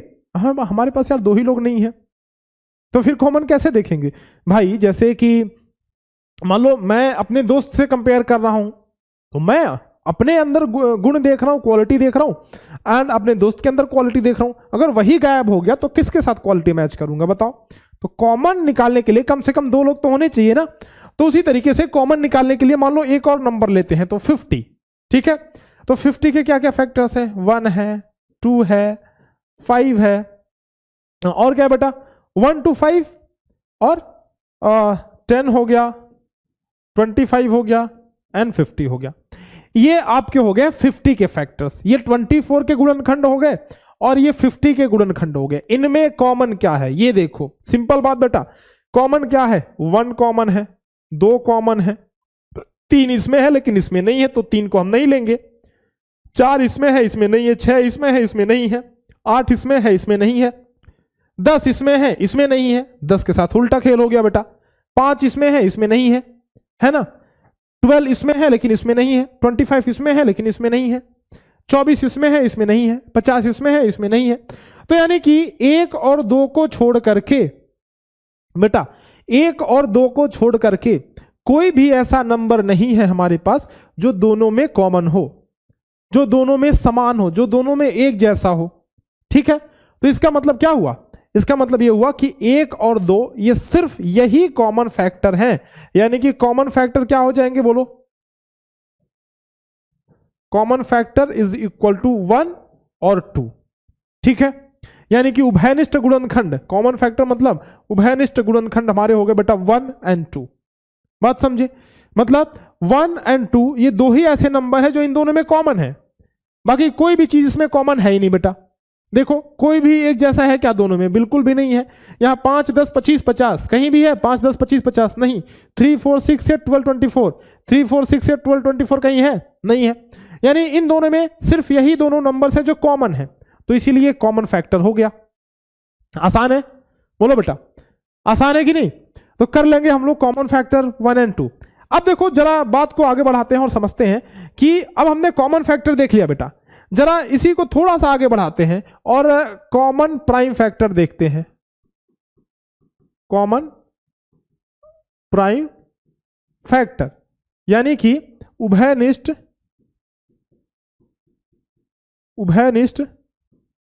अभाज्य गुणनखंड, उभयनिष्ठ अभाज्य गुणनखंड कॉमन प्राइम फैक्टर देखते हैं। तो जैसे हमने 24 का लिखा था बेटा, तो जब हम प्राइम फैक्टर्स की बात कर रहे हैं, अभाज्य गुणनखंड की बात कर रहे हैं, तो हम हमेशा क्या लिखेंगे, अभाज्य गुणनखंड यानी कि प्राइम फैक्टर ही लिखेंगे। पिछली बार हम लोग प्राइम की बात नहीं कर रहे थे, हम लोग सिर्फ फैक्टर की बात कर रहे थे, कुछ भी उसके साथ नहीं जुड़ा था कि वो प्राइम होगा, वो कंपोजिट होगा, हमने कुछ नहीं बोला था उसके बारे में। हमने कहा था भैया एक काम करो, तुम फैक्टर बस हमको बता दो, फैक्टर माने गुणनखंड बता दो जो कॉमन हो। हमने ना प्राइम की बात की थी, ना कंपोजिट की बात की थी, ना ऑड इवन, कुछ भी नहीं बेटा। हमने सिर्फ इतना बोला कि फैक्टर जो कॉमन हो यानी कि कॉमन फैक्टर। लेकिन इसमें हम लोग क्या कह रहे हैं, इसमें हम लोग ये कह रहे हैं कि वो कॉमन फैक्टर जो प्राइम भी हो साथ में। तो जैसे एग्जांपल वही वाला लेते हैं 24 और 50 का। तो 24 के प्राइम फैक्टर कौन बेटा, 2 दूनी 4 दूनी 8 3 के 24, ये 24 के प्राइम फैक्टर हो गए, जिसको निकालना हमने अभी सीखा था, ठीक है। उसी तरह से 50 के प्राइम फैक्टर 2 × 5 × 5, ये 50 के प्राइम फैक्टर हो गए। अब यहां ध्यान से मेरी बात सुनना बेटा कि इन दोनों में कॉमन क्या है, केवल टू कॉमन है, और ये सारे चूंकि प्राइम फैक्टर्स हैं, ये सारे के सारे बेटा प्राइम फैक्टर्स हैं, तो इसलिए हम कहेंगे कि इनमें कॉमन प्राइम फैक्टर जो है, इनमें कॉमन प्राइम फैक्टर्स जो हैं वो है बेटा सिर्फ दो। कॉमन प्राइम फैक्टर क्या है? दो है। यानी कि उभयनिष्ठ अभाज्य गुणनखंड जो है, उभयनिष्ठ अभाज्य गुणनखंड इसमें है दो। ठीक है, दो के अलावा कोई भी इसमें अभाज्य गुणनखंड ऐसा नहीं है जो उभयनिष्ठ हो, कोई भी इसमें ऐसा प्राइम फैक्टर नहीं है जो कि कॉमन हो। So there is only one common prime factor, that is 2। समझे? तो इसमें सबसे पहले हमने फैक्टर सीखा। अभी तक क्या क्या पढ़ा बेटा, जस्ट रिवाइज करते हैं। फैक्टर सीखा। फैक्टर क्या? फैक्टर बोले तो वो नंबर जो एक बड़े नंबर के हिस्से हों, जो एक बड़े नंबर के टुकड़े हों, उसको हमने बोल दिया कि वो उसके फैक्टर हैं। ठीक है, फैक्टर पढ़ लिया। मतलब फैक्टर किसी भी बड़े नंबर के छोटे टुकड़े होते हैं, और जो भी फैक्टर होगा उससे वो बड़ा वाला नंबर डिविजिबल होगा। वो बड़ा वाला नंबर क्या होगा बेटा? डिविजिबल होगा। यानी उस बड़े नंबर में छोटे छोटे जिन भी नंबर का डिवीजन होता है, उन छोटे नंबर्स को हम लोग बोलते हैं कि वो फैक्टर है। समझे बात को? फैक्टर हमने सीख लिया। कॉमन फैक्टर यानी जो फैक्टर दोनों नंबर्स में हो उसको कॉमन फैक्टर बोल देते हैं। प्राइम फैक्टर ऐसा फैक्टर जो प्राइम नंबर हो उसको प्राइम फैक्टर बोल देते हैं। कॉमन प्राइम फैक्टर यानी कि ऐसा कॉमन फैक्टर जो प्राइम हो, तो यानी कि कॉमन भी हो, प्राइम भी हो, फैक्टर भी हो, तो कॉमन प्राइम फैक्टर है ना। ठीक है, तो इस तरीके से हम लोग तीनों ये कॉन्सेप्ट हमने सीख लिया बेटा। समझ गए? तो ये सारी चीजें। अब देखो ये कृष्ण कन्हैया मदन मोहन गोपाल क्या कह रहे हैं, ये प्रभु जगन्नाथ क्या कह रहे हैं? ये कह रहे हैं कि एक प्रत्येक संख्या का गुणनखंड होता है। बिल्कुल सही बात है भाई, यानी कि 1 is a factor of every number. भैया एक मैथमेटिक्स में ऐसा है, एक ऐसा नंबर है जो सबको ही डिवाइड कर देता है, चाहे कोई भी हो, कितना भी बड़ा नंबर हो, कितना भी बड़ा भौकाली वाला आदमी हो, भौकाली वाला नंबर हो, बेटा ये सबको डिवाइड कर देगा। एक खुद को भी डिवाइड कर देता है, एक को भी डिवाइड करता है, दो को भी डिवाइड करता है, 3 4 5 6 7 8 10 11 लाख 10,000, है ना। तो एक ऐसा नंबर है जो सबको डिवाइड कर देता है। यानी हमने अभी पढ़ा बेटा कि कोई भी नंबर अगर किसी बड़े नंबर को डिवाइड करता है तो छोटा वाला नंबर बड़े वाले नंबर का फैक्टर होता है। तो अगर एक सबको डिवाइड कर रहा है तो एक सभी का फैक्टर होगा। एक किसका? एक क्या बेटा? एक सभी का फैक्टर होगा। और कोई भी नंबर यार खुद को तो डिवाइड करेगा ही ना। जैसे 25 है तो 25 खुद को तो डिवाइड करेगा ही, 25 को डिवाइड तो करेगा ही। तो इसीलिए कोई भी नंबर खुद का फैक्टर जरूर से होता है। एक सभी नंबर का फैक्टर होता है और कोई भी नंबर अपने आप का खुद का फैक्टर जरूर होता है, क्योंकि वो अपने आप को डिवाइड करता है। किसी भी संख्या का जो फैक्टर होता है उससे कम या बराबर होता है, और प्रत्येक संख्या के गुणनखंडों की संख्या निश्चित होती है। वही चीज इंग्लिश में लिखा हुआ है बेटा, अंग्रेजी में लिखा हुआ है। समझे? जैसे देखो ये चारों चीजें मैं समझा दे रहा हूं आपको एग्जाम्पल से। 24 से लेते हैं ना, 24 के फैक्टर 1 2 3 4 6 8 12 एंड 24। ठीक है, अब आप देखो इसमें 1 भी है। तो पहला रूल जो अभी गुरुजी का जंतर हमने पहला चीज बताया, याद रखना कि पहला चीज याद रखो, एक सभी नंबर का फैक्टर होता है। इसमें एक भी है, कोई भी नंबर अपने आप का फैक्टर होता है। तो 24 का फैक्टर 24 खुद ही है बेटा, है ना। इसकी संख्या निश्चित है, यानी कि इसका जो नंबर है वो फाइनाइट है। मतलब कुल मिलाकर के 1 2 3 4 5 6 7 8, यानी सिर्फ हमारे पास 8 नंबर ऐसे हैं जो कि फैक्टर्स हो सकते हैं 24 के। बाकी दुनिया का कोई भी नंबर बेटा 24 का फैक्टर नहीं हो सकता है। समझे? तो मैंने ये कहा बेटा कि जो नंबर ऑफ फैक्टर्स होंगे, यानी कि मतलब कितने नंबर फैक्टर हो सकते हैं इसके, वो संख्या निश्चित है। वो संख्या क्या है? वो निश्चित है, वो संख्या डेफिनेट है, वो संख्या फाइनाइट है। ठीक है, तो वो संख्या निश्चित है, ये हमने समझ लिया। तो इसमें कोई बड़ी बात तो रही नहीं जी। ठीक है, और क्या हमने पढ़ा? अभी हमने 4 रूल, यही 4, मतलब ये 4 चीजें याद रखना चाहिए बेटा, है ना। Factor of any number is less than और इक्वल टू द नंबर, यानी ये कहता है कि किसी भी नंबर का फैक्टर या तो इससे कम होगा। ये सारे के सारे नंबर देखो, ये सारे के सारे नंबर क्या है बेटा? 24 से कम है।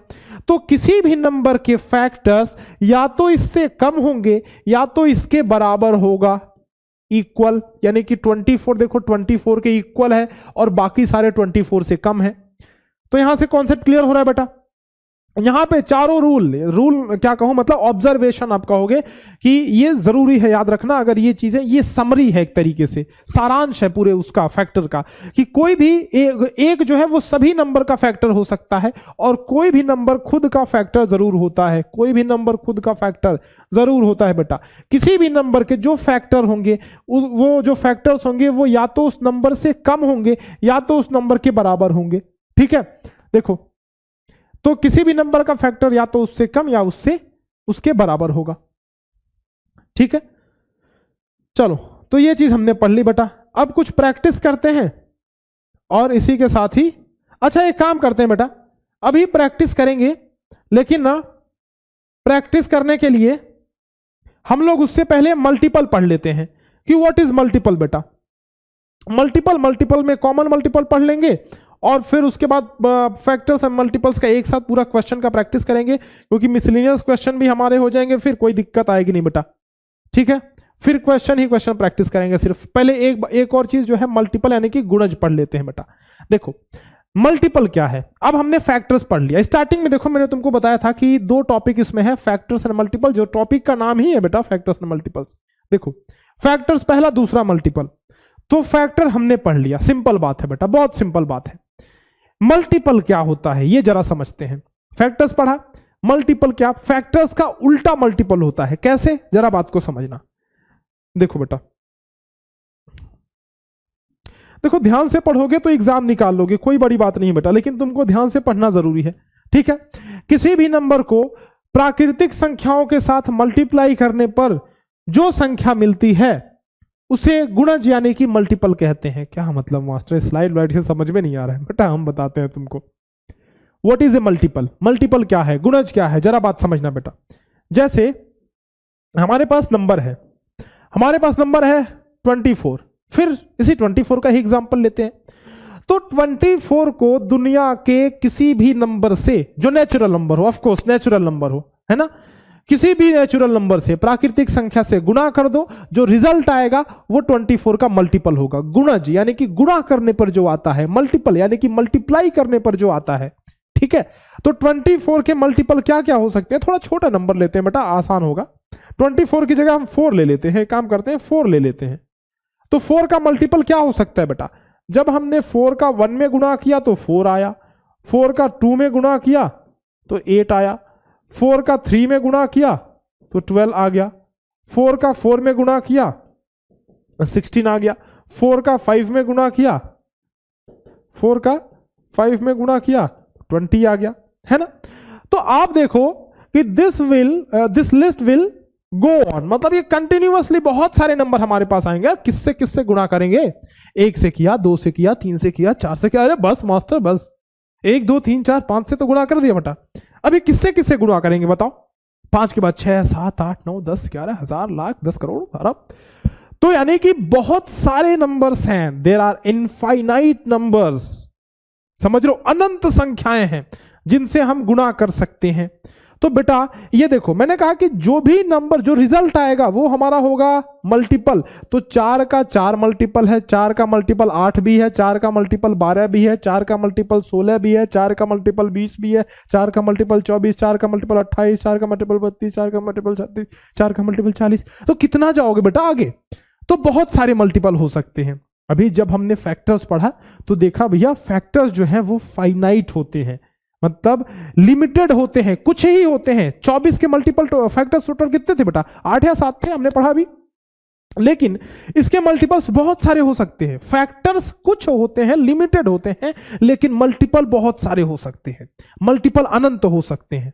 ठीक है, तो फैक्टर्स लिमिटेड होंगे, फैक्टर्स एक निश्चित संख्या में होंगे, लेकिन मल्टीपल जो होंगे वो अनंत होंगे, वो बहुत सारे होंगे। मेरी बात समझ रहे हो बेटा। तो मल्टीपल बहुत सारे हो सकते हैं, किसी भी संख्या के मल्टीपल बहुत सारे हो सकते हैं। यहां पे एक और चीज देखो कि मल्टीपल या तो उस संख्या के बराबर है या उस संख्या से बड़ा है, देखो है ना। जबकि फैक्टर क्या होते थे, फैक्टर या तो उस संख्या से छोटे होते थे या उसके बराबर, लेकिन मल्टीपल बराबर या बड़ा। देखो ऐसा समझो बेटा, ये मेरी हाइट है, ठीक है, तो अगर मुझसे कोई छोटे हाइट का चीज है तो मैं उसको बोलूंगा वो फैक्टर है मेरा, ठीक है, यानी मेरे हाइट के बराबर या तो हो या तो उससे नीचे हो, है ना, तो वो फैक्टर है। अगर अगर मेरे हाइट के बराबर या उससे बड़ी कोई चीज है तो मैं बोलूंगा मल्टीपल है, मुझसे बड़ा है। तो मल्टीपल हमेशा बराबर या बड़ा होता है, फैक्टर हमेशा बराबर या छोटा होता है। समझ रहे हो, फैक्टर हमेशा बराबर या छोटा होगा, मल्टीपल हमेशा बराबर या बड़ा होगा। फैक्टर हमेशा छोटा होता है, मल्टीपल हमेशा बड़ा होता है, बराबर दोनों हो सकते हैं। ठीक है, ये बात ध्यान में रखनी है। अब देखो, क्या कोई नंबर खुद का मल्टीपल है? हाँ जी बिल्कुल, हर एक नंबर खुद का मल्टीपल होता ही होता है। तो 4 खुद का भी मल्टीपल है, 8 का मल्टीपल देखोगे तो 8 भी मल्टीपल है, उसका एक होगा। तो वही मैंने यहां पे लिखा है बेटा कि प्रत्येक संख्या स्वयं की गुणज होती है, यानी कि कोई भी नंबर खुद का मल्टीपल होता है। इंग्लिश में भी लिखा है, इधर देखो, every number is a multiple of itself, है ना।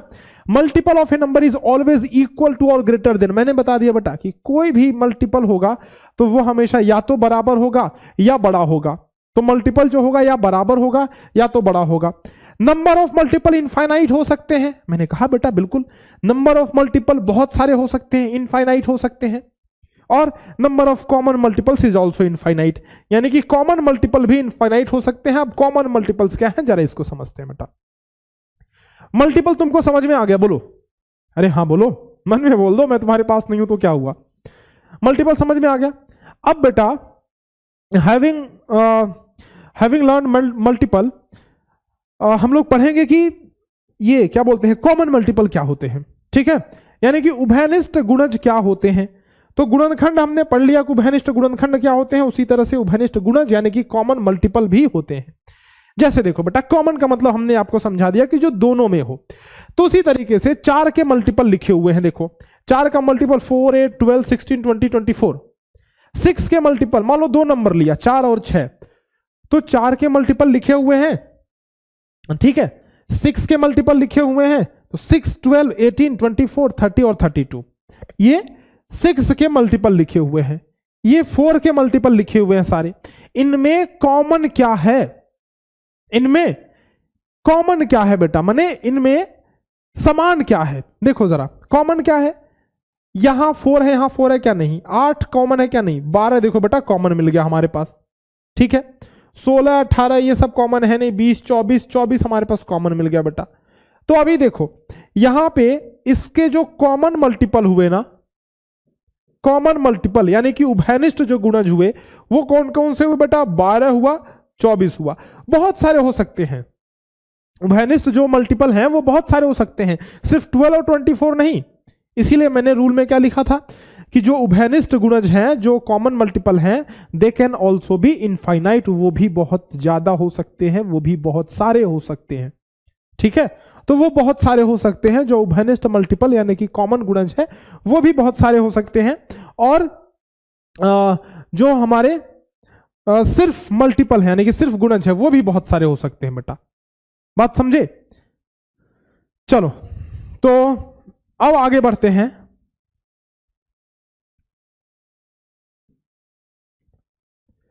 अब जो है, अब बेटा इस पे प्रैक्टिस कर लेते हैं। ठीक है, देखो अब हमने मल्टीपल एंड फैक्टर्स के बारे में पढ़ लिया है, फैक्टर्स कैसे निकालते हैं। मल्टीपल निकालने का तरीका तो बिल्कुल आसान है, मल्टीप्लाई करते जाओ, मल्टीपल निकलते जाएगा। और फैक्टर्स निकालने का तरीका, प्राइम फैक्टर खास करके निकालने का तरीका बेटा हमने बताया आपको, एक लाइन खींचो, जैसे एलसीएम एचसीएफ निकालते हो वैसे निकल जाएगा। तो जैसे एलसीएम निकाल दो, मतलब एचसीएफ भी दूसरे मेथड से निकाल सकते हो, कोई उसमें बड़ी बात नहीं है, लेकिन खास करके जैसे एलसीएम निकालते हैं वैसे हम लोग प्राइम फैक्टर्स भी निकाल सकते हैं। अब एलसीएम एचसीएफ पढ़ेंगे तो उसमें और जोर दे करके इस चीज पे फोकस करेंगे, मतलब इस एलसीएम और एलसीएम फैक्टर्स और मल्टीपल्स, ये सारे क्वेश्चन एक साथ मिला करके पूछे जाते हैं। तो मैं उसमें बहुत सारे क्वेश्चन आपको कराने वाला हूं, but before that let's dive into the pool of the questions related to the common multiples, not actually common multiples and factors। तो बेटा मल्टीपल्स और फैक्टर्स, इनके क्वेश्चंस अब करते हैं, बहुत सारे क्वेश्चंस करेंगे ताकि हमारी पकड़ इस सब्जेक्ट पे, इस टॉपिक पे और मजबूत हो जाए। ठीक है, कह रहा है कि निम्न में से कौन सी संख्या प्रत्येक संख्या का गुणनखंड होता है। अभी हमने देखा बेटा, which of the following number is A factor of every number? 1 हर एक नंबर का फैक्टर होता है। ठीक है, 28 के सभी गुणनखंड हैं, ऑल द फैक्टर्स ऑफ 28। देखो अब 28 के सभी गुणनखंड पूछ रहा है, सभी फैक्टर्स पूछ रहा है बेटा, तो कैसे निकालोगे? 28 इसमें 2 का भाग दो, 14 आ गया, 2 का भाग दिया फिर बेटा हमने, तो जब हमने 2 का भाग फिर से दिया तो ये 7 आ गया, फिर 7 का भाग दो तो 1 आ गया, खत्म कहानी। यानी 28 के जो प्राइम फैक्टर्स हैं 2 इंटू 2 इंटू 7, 28 के प्राइम फैक्टर्स होंगे 2 इंटू 2 इंटू 7, ये 28 के प्राइम फैक्टर्स हैं, ठीक है। तो 28 के प्राइम फैक्टर्स अगर ये हैं बेटा, तो इन टोटल फैक्टर्स कौन कौन से हो जाएंगे जरा देखो, ये 2 2 7 तो है ही, 2 2 का जोड़ा बनाया तो 4 हुआ, 2 7 का जोड़ा बनाया तो 2 7 14 हुआ, ठीक है। अब फिर बेटा 2 7 का बनाएंगे, इसके साथ भी इसका बनाएंगे, इसके साथ इसका बनाएंगे तो बात वही है, इसके साथ इसका बात वही है। तीनों का जोड़ा बनाएंगे तो 2 दूनी 4 7 28, तो ये तीनों का जोड़ा बन गया, है ना। एक सभी नंबर का फैक्टर होता ही है, बिल्कुल होता है, तो 1 लिख देंगे। तो सारे फैक्टर्स, ऑल द फैक्टर्स कौन कौन से हैं बेटा? 1 हो गया, 2 को एक ही बार लेंगे क्योंकि 2 बार आया है तो 2 बार नहीं लेंगे, 1 हो गया, 2 हो गया, आपका 4 हो गया, 7 हो गया, 14 हो गया, 28 हो गया। तो ये सारे फैक्टर्स हैं, है ना। ये सभी फैक्टर्स हैं किसके? 28 के। 1 2 4 7 14 28, 1 2 3 तो नहीं है, 1 2 4 7 14 28, ये ऑप्शन, थर्ड ऑप्शन हमारा सही हो गया, ठीक है। इसमें देखो 6 लिखा हुआ है तो 6 नहीं है, 5 लिखा हुआ है तो 5 नहीं है, ठीक। तो ये हो गए ऑल द फैक्टर्स ऑफ 28। 18 और 45 में ये देखो, ये what are the common factors of 18 and 45। तो बेटा 18 के फैक्टर्स कौन कौन हुए? 1 2 3 का भाग चला जाएगा, 4 का नहीं जाएगा, 5 का नहीं जाएगा, 6 का भाग चला जाएगा, 9 का भाग चला जाएगा और 18 का भाग चला जाएगा। 45 के फैक्टर्स लिखे बेटा, तो 1 का भाग जाएगा, 3 का जाएगा, 5 का भाग चला जाएगा, 9 का भाग चला जाएगा, 9 पंजे 45, और उसके बाद 15 तिया 45, 15 का भाग चला जाएगा और 45 का भाग चला जाएगा। यानी कि ये 45 के फैक्टर हो गए, 45 के फैक्टर हो गए। मैंने कैसे लिख दिया डायरेक्ट? मैंने बेटा देखो, मैं मन में भाग दे दे करके देख रहा हूं कि 1 का भाग जाएगा, 2 का जाएगा, 3 का जाएगा, 4 5, इस तरीके से। तो जिसका डिवीजन हो जाएगा वो फैक्टर होता है, पहला ही रूल हमने बेसिक रूल पढ़ा था। तो जिसका डिवीजन हो जाएगा बेटा वो हमारा फैक्टर है। तो देखो यहां इसमें कॉमन फैक्टर कौन कौन है? कह रहा है कि कॉमन उभयनिष्ठ गुणनखंड, 1 कॉमन हो गया, 3 कॉमन हो गया और 9 कॉमन हो गया। तो 1 3 एंड 9 ये हमारा आंसर हो जाएगा, 1 3 एंड 9 ऑप्शन बी, ठीक है। नेक्स्ट क्वेश्चन देखो, 24 तथा 42 के उभयनिष्ठ गुणनखंड कुल कितने हैं? तो 24 और 42 के कॉमन फैक्टर्स टोटल पूछ रहा है। तो 24 के फैक्टर्स एंड 42 के फैक्टर्स। 24 के फैक्टर कौन कौन? 24 के फैक्टर कौन कौन है बेटा? 1 2 3 4, 4 भी है, ठीक है। 6 चौका 24, 12 दूना 24, 24 इकन्ने 24। 42 के फैक्टर कौन कौन से हैं? 1 2 3, 14 तिया 42 और 4 तो है नहीं, 5 6 7 42, 6 है, 7 है, 7 6 का 42 और उसके बाद फिर 14 तिया 42, 21 दूना 42 और 42, है ना। तो ये 42 के फैक्टर्स हो गए सारे। कॉमन क्या क्या है? ये कॉमन है, ये कॉमन है, ये कॉमन है, ये कॉमन है, 12 और 24 कॉमन नहीं है। यानी कि कुल 1 2 3 4 कॉमन फैक्टर हैं, 4 कॉमन फैक्टर हैं बेटा, ठीक है। तो ऑप्शन हमारा हो जाएगा ये वाला सही ऑप्शन हो जाएगा। कुल मिला के 4 कॉमन फैक्टर हैं 42 और 24 में। चलो ये देखो, 17 और 35 के उभयनिष्ठ अभाज्य गुणनखंड कुल कितने हैं? What is the total number of common prime factors of 17 and 35? तो 17 एंड 35 के कॉमन प्राइम फैक्टर क्या हैं ये समझते हैं।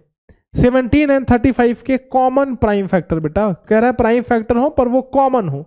तो 17 के प्राइम फैक्टर कौन कौन से हैं? बड़ी सिंपल बात है, 17 के प्राइम फैक्टर जो है वो है 1 और 17, क्योंकि 17 एक प्राइम नंबर है।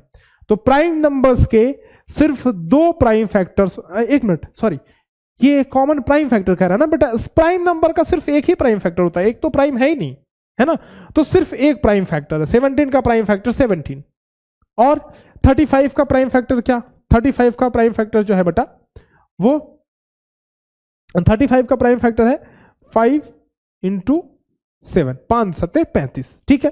What is the total number of common prime factor of 17 and 35? तो इन दोनों बेटा कॉमन कुछ भी नहीं है, तो इसका हमारा आंसर 0 आएगा, जो कि ऑप्शन में नहीं है।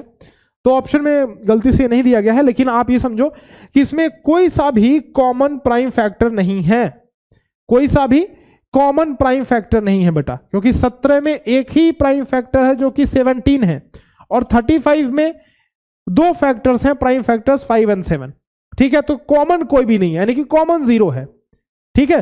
0 प्राइम फैक्टर्स कॉमन है, कोई भी कॉमन फैक्टर नहीं है, मतलब प्राइम फैक्टर नहीं है, ठीक। तो इसका आंसर आएगा हमारा 0। लेकिन इसी क्वेश्चन को अगर हम थोड़ा सा चेंज कर दें और यहां से अभाज्य हटा दें, यहां से हम लोग प्राइम फैक्टर्स हटा दें, हमने बोला कि सिर्फ फैक्टर बता दो कि कॉमन कितने हैं, सिर्फ कॉमन फैक्टर। तो 17 के 1 और 17 फैक्टर है, और 35 के फैक्टर बेटा क्या क्या है, 1 हो गया, 5 हो गया, 7 हो गया और 35 हो गया, ठीक है। तो इनमें कॉमन क्या है, इनमें सिर्फ एक कॉमन है, ठीक है, बाकी कोई कॉमन नहीं है। तो इस तरीके से आप ऐसे सवाल बड़े आसानी से कर सकते हो, ये सारे फैक्टर्स के सवाल है। देखो ये वाला सवाल आ गया, ये क्वेश्चन आ गया कि निम्न में से कौन सा 204 का गुणनखंड नहीं है, which of the following is not A factors of 204, factor of 204। तो जिसका भाग 204 में नहीं जाएगा वो 204 का गुणनखंड नहीं है। तो 4 का भाग 204 में जाएगा क्या, बताओ? हाँ जी बिल्कुल, क्योंकि लास्ट के 2 डिजिट 4 से डिविजिबल है। 8 का भाग इसमें जाएगा क्या, 8 दोनों नहीं बेटा, 8 का भाग नहीं जाएगा, 51 का भाग चला जाएगा, 51 4s are 204, 3 का भाग भी इसमें चला जाएगा, क्योंकि अभी हमने डिविजिबिलिटी का रूल पढ़ा था कि 204 में 2 + 0 + 4, देखो 4 2 6 हो रहा है, और 6 3 से डिविजिबल है, इसीलिए 204 भी 3 से डिविजिबल हो जाएगा। लेकिन 204 जो है वो 8 से डिविजिबल नहीं है, तो इसीलिए ये 8 जो है 204 का फैक्टर नहीं है, ठीक। अगला सवाल देखो बेटा, how many total factors can a prime number have? एक प्राइम नंबर के कितने फैक्टर हो सकते हैं? जस्ट अभी मैंने आपको बताया कि किसी भी प्राइम नंबर के सिर्फ एक फैक्टर हो सकते हैं, मतलब सिर्फ एक फैक्टर हो सकता है किसी भी प्राइम नंबर का, और वो खुद ही होता है, लेकिन वो प्राइम फैक्टर की बात मैं कर रहा हूं। अगर टोटल फैक्टर देखे जाए तो किसी भी प्राइम नंबर के 2 फैक्टर्स होते हैं, एक तो एक है और एक वो खुद नंबर है। जैसे 17 का भी हमने देखा, तो 17 के फैक्टर्स कौन कौन है, 1 और 17, है ना। 13 एक प्राइम नंबर है तो 1 और 13, 2 एक प्राइम नंबर है तो 1 और 2, है ना। 23 एक प्राइम नंबर है तो 1 और 23। यानी आप देखो कि एक तो सभी नंबर का फैक्टर है बेटा, एक सभी नंबर का फैक्टर है, और प्लस इसके साथ वो नंबर खुद ही अपना फैक्टर होता है। देखो वो नंबर खुद अपना फैक्टर है। तो किसी भी नंबर के, देखो इसमें थोड़ा सा ट्विस्ट है, थोड़ा क्वेश्चन में शब्दों को समझना बेटा, वर्ड्स को समझना, कि जैसे 17 दिया हुआ है, आपसे पूछ रहा है how many total factors can a prime number have? तो टोटल फैक्टर्स, कुल फैक्टर्स मिला करके 2 हो सकते हैं। लेकिन अगर आपसे ये बात ये पूछता है कि भाई एक बात बताओ, कि टोटल की बात छोड़ो, आप ये बताओ कि प्राइम फैक्टर कितने होंगे, तो प्राइम फैक्टर सिर्फ एक होगा, क्योंकि एक प्राइम फैक्टर नहीं है। देखो एक prime factor, 1 is not A prime factor, 1 is itself not a prime number. तो एक खुद ही प्राइम नंबर नहीं है बेटा, तो प्राइम नंबर होना, प्राइम फैक्टर होना तो बड़े दूर की बात है ना, ठीक है। ये रिश्तेदारी में भी नहीं आता तो घर का सदस्य कहां से होगा, बताओ। तो जो है आप ये यहां से ये देखोगे, ये निष्कर्ष निकालोगे, ऑब्जर्व करोगे कि जो नंबर है वो खुद ही, जैसे प्राइम नंबर का सिर्फ एक ही प्राइम फैक्टर होता है, तो किसी भी प्राइम नंबर का, देखो ऐसे लिख लो बेटा, किसी भी प्राइम नंबर का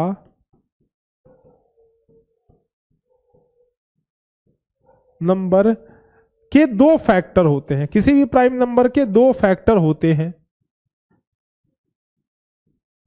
ये पहली बात हो गई, है ना। दूसरी बात आप ये लिखो कि किसी भी प्राइम नंबर का, किसी भी प्राइम नंबर का सिर्फ एक प्राइम फैक्टर होता है, प्राइम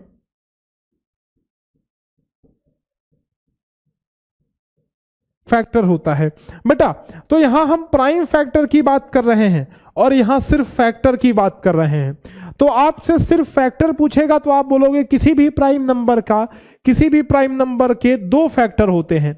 लेकिन आपसे अगर प्राइम नंबर के प्राइम फैक्टर्स की बात करेगा तो किसी भी प्राइम नंबर का सिर्फ एक प्राइम फैक्टर होता है। दो फैक्टर होते हैं लेकिन एक प्राइम फैक्टर होता है, यानी कि दो गुणनखंड होते हैं लेकिन एक अभाज्य गुणनखंड सिर्फ होता है उसका, जो कि वो नंबर खुद ही होता है। ठीक, चलो तो ये कॉन्सेप्ट हमने सीख लिया बेटा। 75 के अभाज्य गुणनखंड बेटा प्राइम फैक्टर्स। देखो सबसे पहले तो एक चीज आपको ध्यान देना है यहाँ पे कि 75 के प्राइम फैक्टर के बारे में पूछ रहा है, अभाज्य गुणनखंड के बारे में पूछ रहा है। यानी वो अगर अभाज्य गुणनखंड के बारे में पूछ रहा है तो अभाज्य तो होना ही चाहिए, प्राइम तो होना ही चाहिए, तभी तो गुणनखंड होगा बेटा। गुणनखंड तभी ना होगा जब वो प्राइम होगा।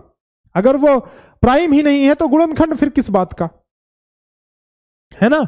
अभाज्य गुणनखंड किस बात का मतलब, अगर वो अभाज्य ही नहीं है तो 75 के अभाज्य गुणनखंड में देखो क्या क्या हो सकता है। The prime factors of 75 that can be, देखो 3 5 5 यहां है तो ये तो हुई 5 25 25 75, ये तो है ही बेटा। 3 3 का 9 5 45, नहीं ये 45 आ रहा है तो नहीं हो सकता। 3 दूना 6 5 30, ये भी नहीं हो सकता। 5 25 25 25 125, तो ये भी नहीं हो सकता। तो यही हमारा 75 का अभाज्य गुणनखंड प्राइम फैक्टर है। ठीक है, ये पहला ऑप्शन हमारा सही हो गया। चलो ये एक तरह का क्वेश्चन है, इसको जरा कर लो, उसके बाद आगे बढ़ते हैं बेटा। एक मिनट मैं जरा पानी पी लेता हूं, इसको कर लो, उसके बाद हम बढ़ते हैं आगे। चलो 2 to the power 3, 4 to the power 3, 8 to the power 3 के अभाज्य गुणनखंड कुल कितने होंगे? अच्छा सवाल है।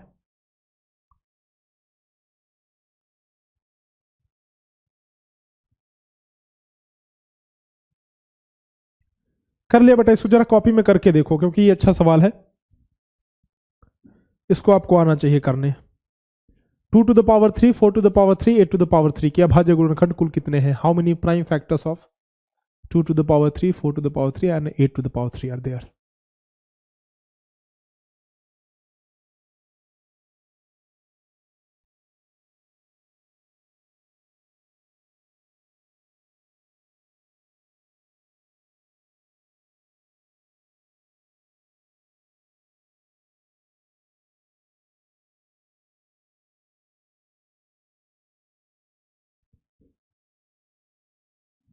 चले आ जाओ जी। तो बेटा बात कुछ ऐसी है, कैसी बात है मास्टर?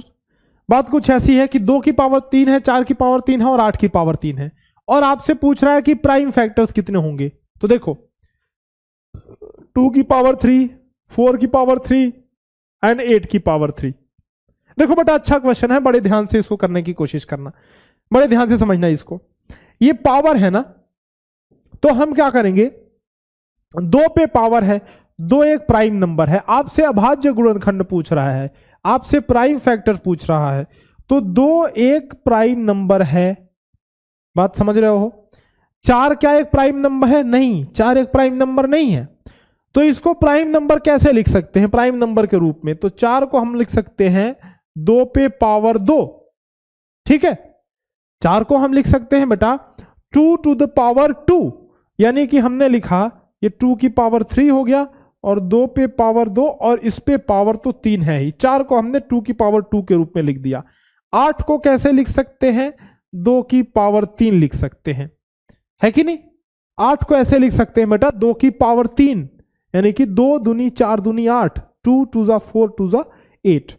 ये आपने पढ़ा होगा, है ना, मैंने भी आपको पढ़ाया हुआ है। वैसे अभी ये चीजें आगे आने वाली हैं, तो अगर आपने किसी कोर्स में इनरोल किया है तो आपको पता होगा, और नहीं भी किया होगा बेटा तो फिर से मैं आपको बता दे रहा हूं कि 2 की पावर 3 का मतलब हुआ 2 इंटू 2 इंटू 3, यानी कि 2 का 3 बार मल्टीप्लीकेशन, सॉरी 2 इंटू 2 इंटू 2, यानी कि 2 का 3 बार मल्टीप्लीकेशन, 2 2 2, है कि नहीं। तो इसीलिए 8 बराबर हो गया 2 की पावर 3, 2 टू द पावर 3। ठीक है, तो 8 की जगह पे 2 की पावर 3 लिखेंगे और इस पे ये 3। अब इसको आगे जब सॉल्व करेंगे, ये बहुत अच्छा क्वेश्चन है, बहुत प्यारा क्वेश्चन है बेटा।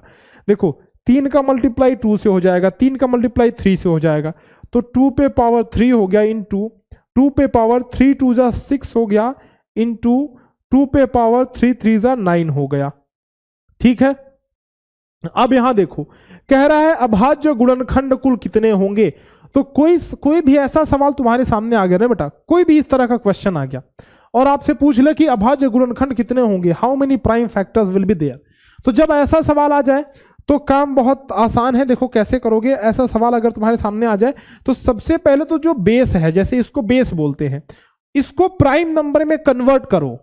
ठीक है, अगर ये प्राइम है तो ठीक है, प्राइम नहीं है, अभाज्य नहीं है, तो अभाज्य संख्या में इसको बदलो। जैसे हमने 4 को 2 के रूप में लिख दिया, 2 के पावर के रूप में लिख दिया, 8 को 2 के पावर के रूप में लिख दिया। अगर पावर के रूप में लिखना पॉसिबल नहीं है तो मल्टीप्लाई करके लिखो। जैसे 6 है मान लो, तो 6 को लिख सकते हो ना 2 इंटू 3, तो इसका रूल अलग होगा, उसको खैर मैं बताऊंगा। लेकिन यहां पे देखो, यहां पे तुम कैसे इस तरीके से लिख सकते हो इसको। ठीक है, अब आपसे पूछ रहा है टोटल कितने अभाज्य गुणनखंड हैं। तो जब इसको तुमने प्राइम नंबर्स के रूप में चेंज कर लिया तो इन ऊपर के सभी नंबर्स को जोड़ लो, यानी कि टोटल आपके प्राइम फैक्टर्स हो जाएंगे 3 + 6 + 9, 9 6 15 3 18 हमारा आंसर हो जाएगा बेटा। यही हमारा आंसर हो गया। बात समझे? अच्छा, इसको दूसरे तरीके से भी कर सकते हो। कैसे, मैं बताता हूं। 2 4 और 8 है ना, देखो 2 पे पावर 3 है इंटू क्या था, 4 पे 3 8 पे 3, तो 4 पे पावर 3 है इंटू 8 पे पावर 3 है, तो ये सारे पावर्स हैं। ठीक है, आप इसको ऐसे लिख सकते हो बेटा, जैसे मान लो कि यहां पे 6 होता, अगर 6 पे पावर 3 इंटू मान लो 8 पे पावर 3 होता, तो 6 को अब आप किसी 2 या 3 के पावर के रूप में नहीं लिख सकते हो। तो इसमें क्या रूल लगाओगे, देखो मैं बता रहा हूं, आप दोनों में से किसी तरीके का रूल लगा सकते हो। तो 2 के पावर 3 है और 6 को हम कैसे लिख सकते हैं, 2 इंटू 3 लिख सकते हैं, तो इस पे पावर 3 इंटू 8 को लिख सकते हैं 2 इंटू 2 इंटू 2, तो आप ऐसे लिख लो, ज्यादा आसान हो जाएगा। तो 8 को प्राइम नंबर के रूप में लिखा जा सकता है, क्योंकि आप जानते हो बेटा, ये बल्कि रूल लगा लेना, पहला वाला मत लगाना, यही लगा लेना, सबसे सिंपल तुम्हारे लिए यही है, क्योंकि आप वरना उसमें पावर एंड इंडिसेस का रूल लगाना पड़ेगा आपको। ठीक है, तो आप जानते हो कि कोई भी नंबर है, कोई भी कंपोजिट नंबर है, उसको प्राइम नंबर्स के रूप में लिखा जा सकता है। जैसे 8 है तो 8 को 2 2 2 3 बार हमने 2 के रूप में लिख दिया। तो कोई भी अगर हमारे पास कंपोजिट नंबर है तो that number can be written as a multiplication और प्रोडक्ट ऑफ प्राइम नंबर, यानी कि प्रोडक्ट ऑफ प्राइम नंबर माने किसी भी मतलब प्राइम नंबर के गुणनफल के रूप में लिखा जा सकता है। तो इस पे पावर है 3। अब देखो ये 3 जो पावर है वो सभी पे आ जाएगा, इस पे भी आ जाएगा, इस पे भी आ जाएगा। ये विक्रम बेताल में बेताल जैसा है बेटा, ये है ना, ये सभी पे, ये भूत है, ये सभी पे आ जाएगा, इस पे भी, इस पे भी, इस पे भी। तो 2 के पावर 3 गुना 2 के पावर 3 गुना 3 के पावर 3 और गुणे 2 के पावर 3 गुणे 2 के पावर 3 और गुणे 2 के पावर 3। ठीक है, तो आप देखो ये 2 2 3 2 2 2 2 2 3 2 2 2 है ना, इस पे पावर 3 है और ये जो पावर था, ये जो 3 पावर था, इस पे भी आ गया, इस पे भी आ गया, 2 के पावर 3 3 पे पावर 3, ये 3 इस पे भी आ गया, ये 3 इस पे भी आ गया, ये 3 इस पे भी आ गया, 2 के पावर 3 2 के पावर 3 2 के पावर 3। अब टोटल देख लो बेटा, टोटल कितने प्राइम फैक्टर होंगे, तो इन सबको जोड़ लो, 3 3 6 3 9 3 12 3 15 3 18। ठीक है, तो टोटल 18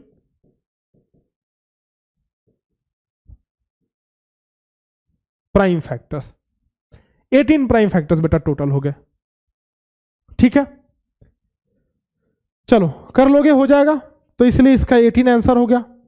आ जाओ अगले क्वेश्चन पे चलते हैं। देखो 4 के प्रथम 4 गुणज लिखिए, right the first 4 multiples of 4। तो 4 का पहला मल्टीपल 4, दूसरा मल्टीपल 4 दूनी 8, 4 3 12, 4 चौका 16, 4 8 12 16। ठीक है, 4 8 12 16, ये आंसर हो गया। नेक्स्ट क्वेश्चन, निम्न में से कौन 16 की गुणज नहीं है, which of the following number is not A multiple of 16। तो भाई 16 का भाग जिसमें नहीं जाएगा वो 16 का गुणज नहीं है। बस सिंपल रूल है बेटा, डिवाइड करके चेक करना है। तो 16 का डिवीजन इसमें करोगे डिवाइड हो जाएगा, इसमें करोगे तो ये भी डिवाइड हो जाएगा, इसमें करोगे डिवीजन तो 16 चौका 64, ये नहीं होगा बेटा, है ना। 16 बटे 128 ये तो है ही, ठीक है।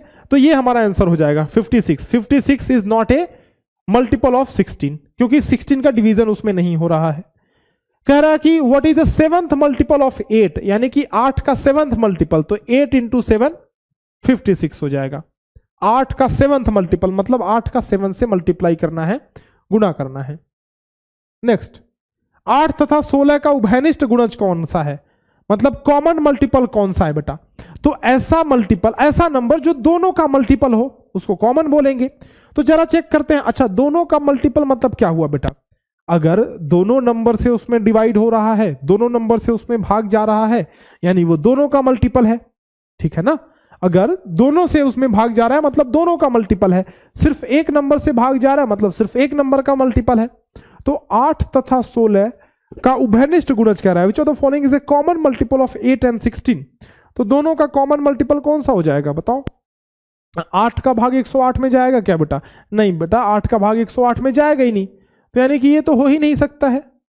8 का भाग 224 में जाएगा क्या, 8 दूना 16 और 8 अठाई 64 चला जाएगा। 16 का भाग जाएगा क्या, 16 करने 16 और 16 चौका 64, तो 224 में बेटा दोनों का भाग चला जाएगा, 16 का भी 8 का भी, तो 224 विल बी द आंसर, ठीक है। बाकी इसमें देखो 16 का भाग जाएगा ही नहीं, इसमें भी 16 का भाग नहीं जाएगा, ठीक है। तो ये सब 16 से डिविजिबल ही नहीं है, मतलब दोनों से डिविजिबल होनी चाहिए तभी कॉमन मल्टीपल होगा। ये तो सिंपल सी बात है। चलो अगले क्वेश्चन पे, ये देखो बेटा, ये क्वेश्चन जरा करो।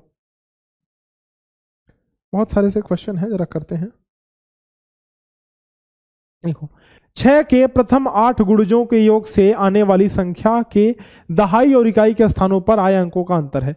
कह रहा है the difference between the digits in the tens and units places of the number of 10 from the sum of the first 8 multiples of 6। कह रहा है कि 6 के फर्स्ट 8 मल्टीपल्स, तो कैसे निकालेंगे, इसका फॉर्मूला भी है, लेकिन सबसे पहले हम लोग मैनुअल तरीके से करेंगे। 6 के 8 मल्टीपल्स, तो 6 करने 6, 6 दूनी 12, 6 3 के 18, 6 चौका 24, 6 पंजे 30, 6 6 के 36, 6 7 42, 6 बटे 48। तो देखो बेटा, 6 के ये फर्स्ट 8 मल्टीपल्स हो गए, है ना, 1 2 3 4 5 6 7 8, तो 6 के 8 मल्टीपल्स हो गए। शॉर्ट ट्रिक है बताऊंगा, लेकिन सबसे पहले मैनुअल तरीके से करते हैं। देखो अब इन सबको जोड़ लो आपस में, तो कितना हुआ, 40 40 80 और 3 3 6 140 प्लस 160 170 180, तो 180 ये हो गया। 6 2 8 8 16 16 4 20 20 और 10 30 और 30 6 36, तो प्लस 36, यानी कि 216 हो गया बेटा, है ना। तो सबको जोड़ने पर 216 आ जाएगा। 216 आया। अब देखो इधर देखो, अब आपसे कह रहा है कि दहाई और इकाई के स्थान पर आए अंकों का अंतर, यानी ये जो हमारा समीशन आया, इस पे दहाई के स्थान पे 1 है, इकाई के स्थान पे 6 है, ठीक है। तो अंतर क्या आ जाएगा, दहाई और इकाई के स्थान पर जो अंक हैं उनका अंतर, उनका डिफरेंस आपको निकालना है। तो 6 - 1 इज इक्वल टू 5, 6 - 1 कर दोगे तो 5 हमारा आंसर आ गया, ठीक है बेटा। तो इसका हमारा आंसर हो गया 5, this will be the correct answer. समझ में आ रही बात। चलो अब एक चीज देखो, अब इसका डायरेक्ट फॉर्मूला देखते हैं बेटा, कि किसी भी नंबर के, जैसे x के फर्स्ट n यानी कि प्रथम n मल्टीपल्स का सम, मल्टीपल्स का जो योग होगा, उसका फॉर्मूला होता है x इंटू n प्लस 1/2, ठीक है। ये फॉर्मूला है डायरेक्ट बेटा, डायरेक्ट फॉर्मूला लगाओगे तुम्हारा आंसर आ जाएगा। तो यहां पे क्या कह रहा है कि 6 के प्रथम 8 गुणजों का योग, तो x बराबर 6 हो गया, प्रथम n यानी कि n इज इक्वल टू 8 हो गया, 6 के फर्स्ट n मल्टीपल्स का समीशन, तो x की जगह पे 6, n की जगह पे 8, तो x की जगह पे बेटा रखोगे आप 6 और n की जगह पे रखोगे 8, तो 8 + 1 और बटे 2, 2 तिहाई 6 हुआ, ये 8 1 9, 9 8 72 और 72 तिहाई यानी कि 3 × 72, तो 7 3 के 21 और 2 तिहाई 6, तो 216 हमारा आंसर। अच्छा, मतलब 216 आया। तो फर्स्ट n मल्टीपल्स, देखो ये डायरेक्ट हमने लगा लिया है ना, फर्स्ट 8 मल्टीपल्स, फॉर्मूला याद कर सकते हो, फर्स्ट 8 मल्टीपल्स का समीशन डायरेक्ट हमने ये कर दिया, तो 216 आया। 216 में 6 - 1 ये घटाओगे, क्योंकि आपसे ये कह रहा है कि टेंस और यूनिट्स के प्लेस के टेंस और यूनिट्स प्लेस पे जो डिजिट आ रहे हैं उनका आपको डिफरेंस निकालना है, यानी कि 6 - 1 = 5, ये हमारा आंसर हो जाएगा। ठीक है, तो 5 आंसर आ गया। समझ गए कि नहीं बेटा, बोलना, are you getting the point? चलो कुछ और क्वेश्चन करते हैं।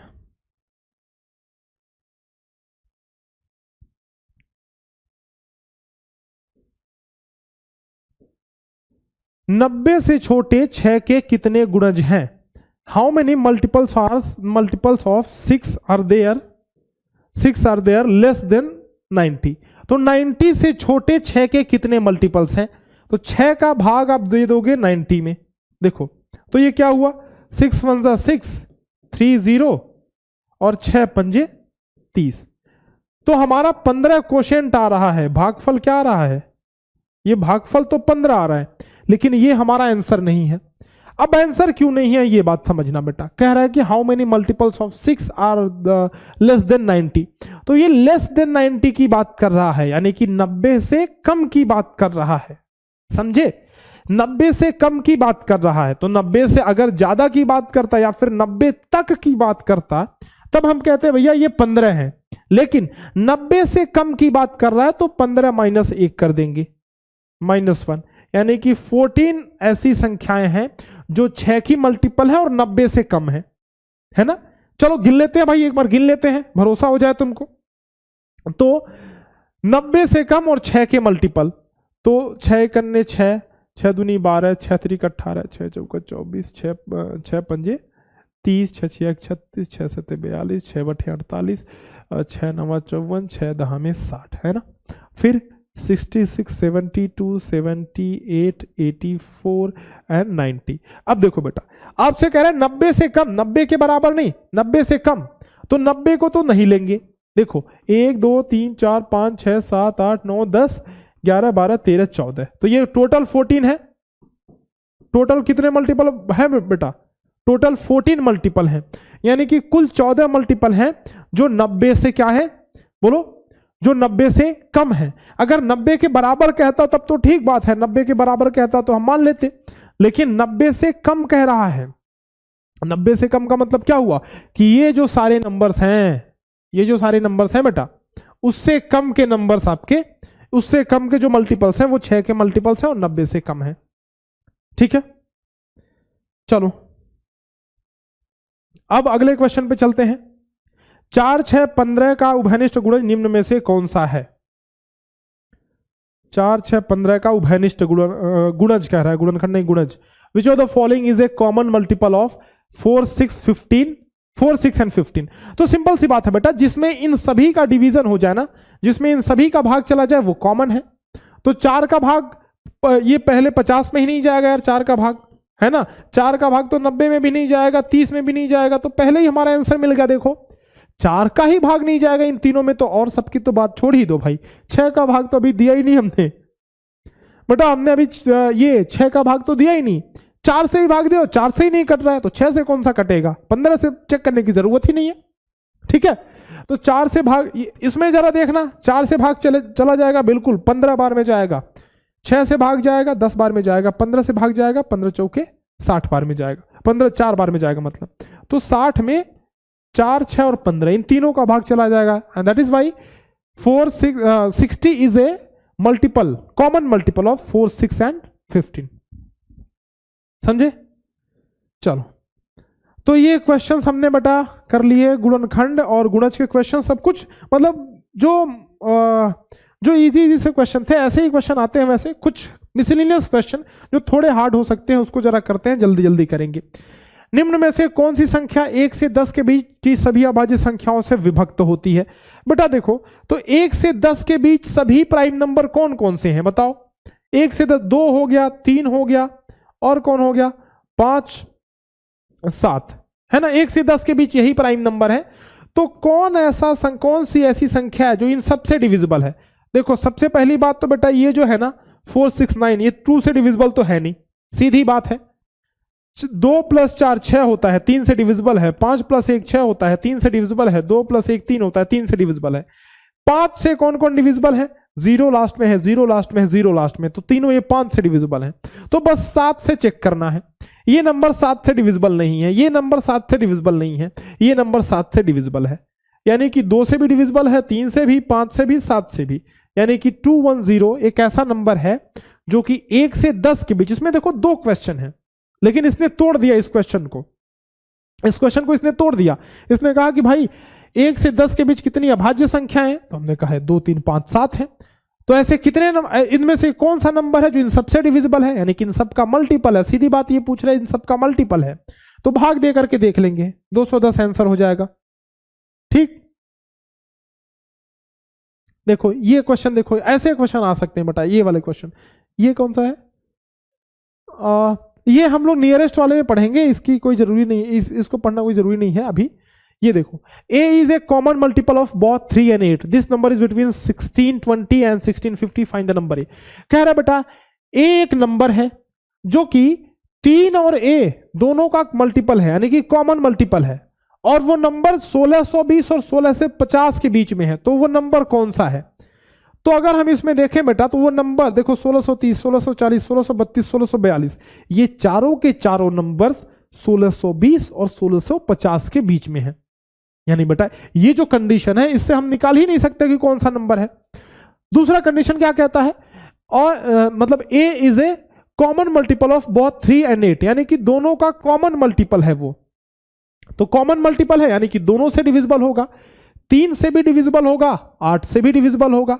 तो जरा 3 वाला रूल हमको पता है बेटा कि सम ऑफ डिजिट, आपको पता है 3 वाला रूल अभी हमने कल पढ़ा। तो सम ऑफ डिजिट्स हम लोग करते हैं 3 वाले रूल में, सभी अंकों को जोड़ते हैं। तो 1 + 6 + 3 3 से डिविजिबल है नहीं, ये 10 हो जा रहा है ना, 3 से डिविजिबल नहीं है। 6, 4, 10, 1, 11, तो 11 भी 3 से डिविजिबल नहीं है बेटा। 6, 1, 7, 3, 10, 2, 12, तो 12 3 से डिविजिबल है। 6, 1, 7, 2, 9, 4, 13, 13 3 से डिविजिबल नहीं है। यानी यही एक नंबर है बेटा जो 3 से डिविजिबल है। तो जाहिर सी बात है ये सारे नंबर 3 से डिविजिबल ही नहीं है, तो ये सारे खत्म कहानी इनकी। बस एक ऑप्शन बचा है जो 3 से डिविजिबल है, तो जाहिर सी बात है वही ऑप्शन हमारा ऐसा होगा जो 8 से भी डिविजिबल होगा, क्योंकि इकलौता वही बचा है भाई। अब इकलौता वही बचा है तो क्या करेंगे हम लोग, वही ऑप्शन हमारा हो जाएगा। चेक करने की जरूरत नहीं है 8 से चेक भी कर सकते हो, लास्ट के 3 डिजिट है ना। तो 8 7 56 और 8 9 72, तो 8 से भी डिविजिबल है। तो यानी कि ये नंबर 3 से भी डिविजिबल है, 8 से भी डिविजिबल है। तो हमारा आंसर होगा 1632। ठीक है, चलो ये जरा देखो, रुक जाओ।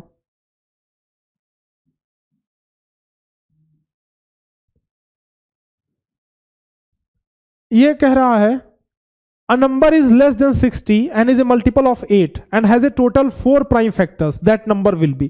कह रहा है एक ऐसा नंबर है जो 60 से कम है, 8 का मल्टीपल है और 4 प्राइम फैक्टर है।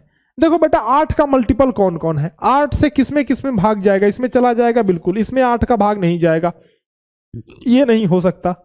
8 का भाग इसमें चला जाएगा, इसमें चला जाएगा, यानी कि ये तीनों में से कोई भी एक हो सकता है। कह रहा 60 से कम है, तो सारे के सारे 60 से कम है। कह रहा है कि टोटल 4 प्राइम फैक्टर हैं। अच्छा जी, अब ये हुई ना बात। तो 56 का इसका तो चेक नहीं करना है। 56 का अगर हम चेक करते हैं तो 56 के प्राइम फैक्टर कौन कौन से बेटा? देखो 8 7 56, तो 2 × 2 × 2 × 7, 2 दूना 4 दूनी 8 और 8 7 56, 56। तो 4 प्राइम फैक्टर इसके तो हैं। 48 जरा देखते हैं, तो 2 24 बचा, 2 12 बचा, 2 6 बचा, 2 3 बचा, 3। इसके तो बहुत सारे प्राइम फैक्टर हो गए बेटा 48 के। 32 के प्राइम फैक्टर 2 दूनी 4 दूनी 8 दूनी 16 दूनी 32, तो 32 के भी बहुत सारे प्राइम फैक्टर हो गए। यानी कि 4 प्राइम फैक्टर्स किसके हैं? 56 के हैं। तो ये तीनों कंडीशन सेटिस्फाई कर रहा है कि 60 से कम भी है, बिल्कुल है, 8 की मल्टीपल है, 8 का मल्टीपल 8 की गुणज है, बिल्कुल है, तथा 4 अभाज्य गुणनखंड है, तो 4 प्राइम फैक्टर है। तो ये तीनों कंडीशन सेटिस्फाई कर रहा है, इसलिए 56 इज द करेक्ट आंसर। अगला क्वेश्चन देखो, निम्नलिखित में से कौन सी संख्या 22 की गुणज नहीं है? बेटा ये तो कर लोगे ना यार। अब जो 22 से डिविजिबल नहीं होगा वो 22 की गुणज नहीं है, सिंपल। डिविजिबल है तो गुणज है, यानी कि डिविजिबल है तो मल्टीपल है, डिविजिबल नहीं है तो मल्टीपल नहीं है, सिंपल है, कर लेना इसको। नेक्स्ट देखो, वह छोटी से छोटी संख्या क्या है जिसे 56 से गुणा करने पर 8 का गुणज प्राप्त होता है? देखना बेटा, ये फंसाने वाला सवाल है, लेकिन सवाल अच्छा है। What is the smallest number which when multiplied by 56 gives a multiple of 8? कह रहा है कि स्मॉलेस्ट नंबर क्या है जिसको अगर हम 56 से डिवाइड करें तो 8 का मल्टीपल हमको मिलेगा। ठीक है, जिसको 56 से डिवाइड करें तो 8 का मल्टीपल मिलेगा। 56 से डिवाइड नहीं, मल्टीप्लाई करें तो 8 का मल्टीपल मिलेगा। जरा देखना बेटा कि 56 खुद ही 8 का मल्टीपल है, क्योंकि 8 का भाग इसमें चला जाता है। 8 7 56, 8 7 56, यानी 56 बेटा खुद ही 8 का मल्टीपल है, तो उसको किसी से मल्टीप्लाई करने की जरूरत ही नहीं है, वो खुद ही 8 का मल्टीपल है। यानी 8 का मल्टीपल तो हमारे पास पहले से है बेटा। तो छोटी से छोटी ऐसी संख्या क्या होगी जिसको 56 से गुणा करेंगे तो 8 का मल्टीपल मिलेगा? तो छोटी से छोटी संख्या है 1, क्योंकि 56 गुणे 1 बराबर 56 ही आएगा, जो खुद ही 8 का मल्टीपल है। अब 2 से भी मल्टीप्लाई करोगे तब भी 8 का मल्टीपल मिलेगा, 3 से भी मल्टीप्लाई करोगे तब भी 8 का मल्टीपल मिलेगा, और 4 से भी मल्टीप्लाई करोगे तब भी 8 का मल्टीपल मिलेगा।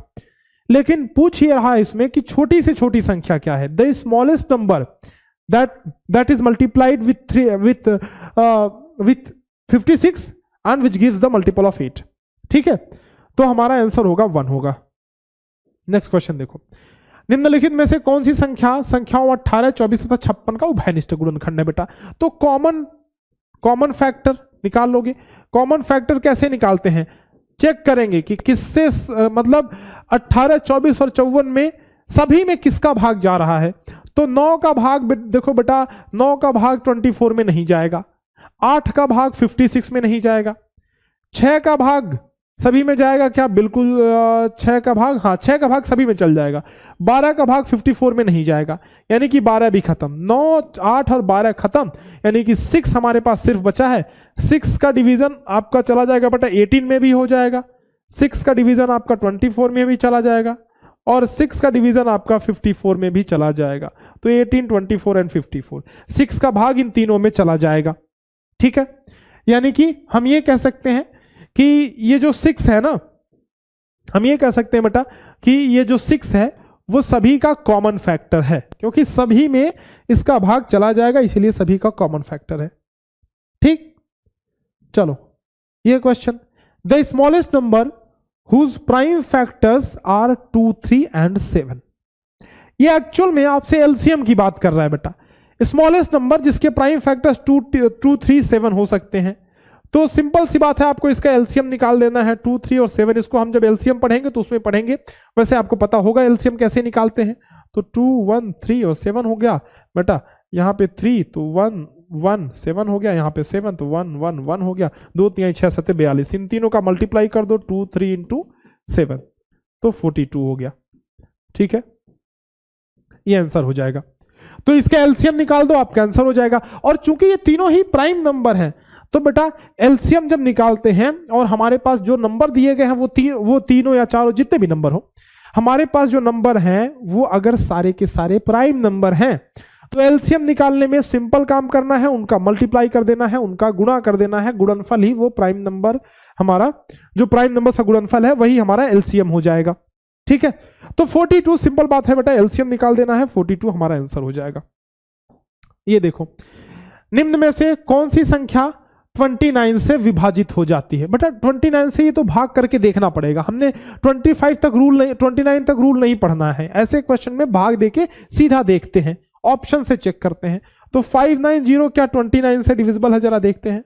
29, 590, 29 दूना, ये 2 बार में नहीं जाएगा, एक ही बार में 29, तो ये कितना हुआ बेटा 0, नहीं 2 बार में तो चला गया बेटा, 29, 20, 20, 40, 18, ठीक तो है, तो 2 बार में चला जाएगा, तो 29 दूना 58, 58, 1 0 रिमाइंडर बच गया, यानी कि डिविजिबल नहीं है।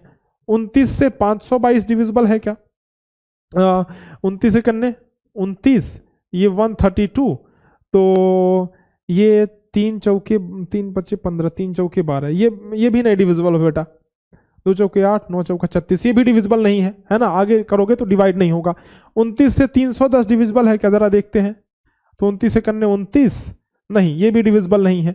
522 डिविजिबल, 522 को देख लिया। 490 है क्या, तो 29 से 490 अगर हम लोग डिवाइड करें बेटा, तो 29 से करने 29, और ये बेटा 1 मिनट, 29 से भी डिविजिबल नहीं है क्या, 0, ये 20, 200, तो 490 तो है ही नहीं, वैसे भी 490 नहीं है, यानी कि इनमें से कोई एक होना चाहिए था बेटा। रुक जाओ, 29 से 522 होना चाहिए था मेरे ख्याल से। 29 से करने 29 ही हो गया, ये 13 हो गया, 2 3 12 है।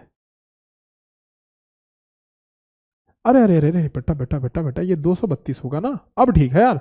2 2 4 और 9 4 13, 9 3 12, 9 3 12, 2 2 4, ठीक है, ये होगा बेटा, ये डिविजिबल हो जाएगा। रुक जाओ आगे चलते हैं जरा। ये 23 हो गया, 232, तो 3 बटे 24, हाँ 8 बार में तो हो जा रहा है बेटा, है 8 9 72, हाँ 8 बार में हो जा रहा है। देखो 8 9 72, 7 8 दूना 16 और 7 23, तो ये 522 हमारा सही आंसर है, 522, ठीक है। 522 इज द करेक्ट आंसर बेटा, 29 से डिविजिबल हो जा रहा है। तो ऐसे क्वेश्चन को आप 29 से डिवाइड करके चेक करोगे। लास्ट क्वेश्चन जरा करते हैं। देखो, निम्नलिखित में से कौन सा सही अभाज्य गुणनखंड नहीं है? Which of the following is not a correct prime factorisation, not a correct prime factorisation. जरा देखो बेटा, which of the following is not a correct prime factorisation. देखो 42, जरा देखो बेटा, प्राइम फैक्टराइजेशन होने के लिए सबसे पहले तो प्राइम नंबर्स होने चाहिए सारे, मतलब जो भी फैक्टर है। ये देखो 5 3 15 3 45, ये तो ठीक है। 7 3 के 21, 21 दूना 42, ये भी ठीक है ना। कौन सा सही अभाज्य गुणनखंड नहीं है कह रहा है, तो ये तो बिल्कुल सही अभाज्य गुणनखंड है। 2 दूनी 4 दूनी 8 और 8 9 72, ये भी सही है। 2 दूनी 4 दूनी 8 दूनी 16 दूना 32 और 32 तिहाई 96, ये भी है। हाँ लेकिन बेटा, लेकिन लेकिन लेकिन सुनना, अच्छा सवाल है, बहुत अच्छा सवाल है। ये देखो 2 दूनी 4 दूनी 8 दूनी 16 दूना 32 और 32 तिहाई 96, ये सही है, यानी 1 2 3 ये सही है। लेकिन गड़बड़ी यहां है बेटा, सुनो, ये कह रहा है कि कौन से सही अभाज्य गुणनखंड नहीं है, यानी कि not a correct prime factor, कह रहा है करेक्ट प्राइम फैक्टर नहीं है। बेटा ये क्या प्राइम नंबर है, बोलना। 9 एक प्राइम नंबर है क्या, बोलो, क्या एक 9 प्राइम नंबर है? 9 एक प्राइम नंबर है? नहीं, बिल्कुल नहीं है। तो अगर 9 जब प्राइम नंबर ही नहीं है बेटा, तो प्राइम फैक्टर कहां से होगा, बोलो। तो यानी ये ऑप्शन गलत है, यानी यही ऑप्शन हम चूज करेंगे। ये ऑप्शन में 9 आ गया, इसलिए ये हमारा प्राइम फैक्टर नहीं है। तो 72 का प्राइम फैक्टर अगर कुछ ऐसा होता तो हमारा सही आंसर हो जाता। जैसे 9 को ही इसने 3 into 3 लिख दिया होता तो ये आंसर सही हो जाता, मतलब ये भी एक प्राइम फैक्टर हो जाता। लेकिन चूंकि यहां पे 9 लिखा है, इसीलिए प्राइम फैक्टर नहीं है। ये बड़ा अच्छा सवाल है बेटा, यहां फंस सकते हो, ठीक। तो हमने सारी चीजें प्राइम फैक्टर्स, हमने सारी चीजें फैक्टर्स एंड मल्टीपल्स की कवर करने की कोशिश की बेटा। So this is the end of the lecture and I hope कि everything is clear to you. आपको सारी चीजें समझ में आई होंगी बहुत बेहतरीन ढंग से। हमने सारे टॉपिक्स उसमें जो थे ना वो कवर कर लिए, बेसिक से लेकर के अच्छे लेवल तक मिसलिनियस क्वेश्चन भी कर डाले। और प्राइम फैक्टर्स, खास करके प्राइम फैक्टर्स पे फोकस ज्यादा करना है बेटा। फैक्टर्स एंड मल्टीपल्स चैप्टर का नाम ही है। तो 2 चीजें हमने पढ़ी, फैक्टर्स एंड मल्टीपल्स। फैक्टर्स 3 प्रकार के बेटा, कौन कौन से? प्राइम फैक्टर, कॉमन फैक्टर और कॉमन प्राइम फैक्टर। 3 तरह के फैक्टर, कौन कौन? Common factor, prime factor, common prime factor, ठीक है। ये 3 तरह के फैक्टर्स हमने पढ़े। मल्टीपल्स हमने 2 तरह के पढ़े बेटा, कॉमन मल्टीपल्स या फिर सिर्फ मल्टीपल्स और कॉमन मल्टीपल्स, ठीक है। ये मल्टीपल्स हमारे हो गए, यानी कि गुणनखंड और गुणज। गुणनखंड मतलब टुकड़े, है ना, तो छोटा है तो गुणनखंड और बड़ा है तो गुणज, ठीक है बेटा। और बराबर दोनों हो सकते हैं, गुणनखंड भी हो सकता है, गुणज भी हो सकता है। मैंने आपसे बोला ना कि जैसे मेरी हाइट का रेफरेंस ले लो, अगर मेरे हाइट के बराबर या छोटा है तो गुणनखंड, मेरे हाइट के बराबर या बड़ा है तो गुणज, समझे।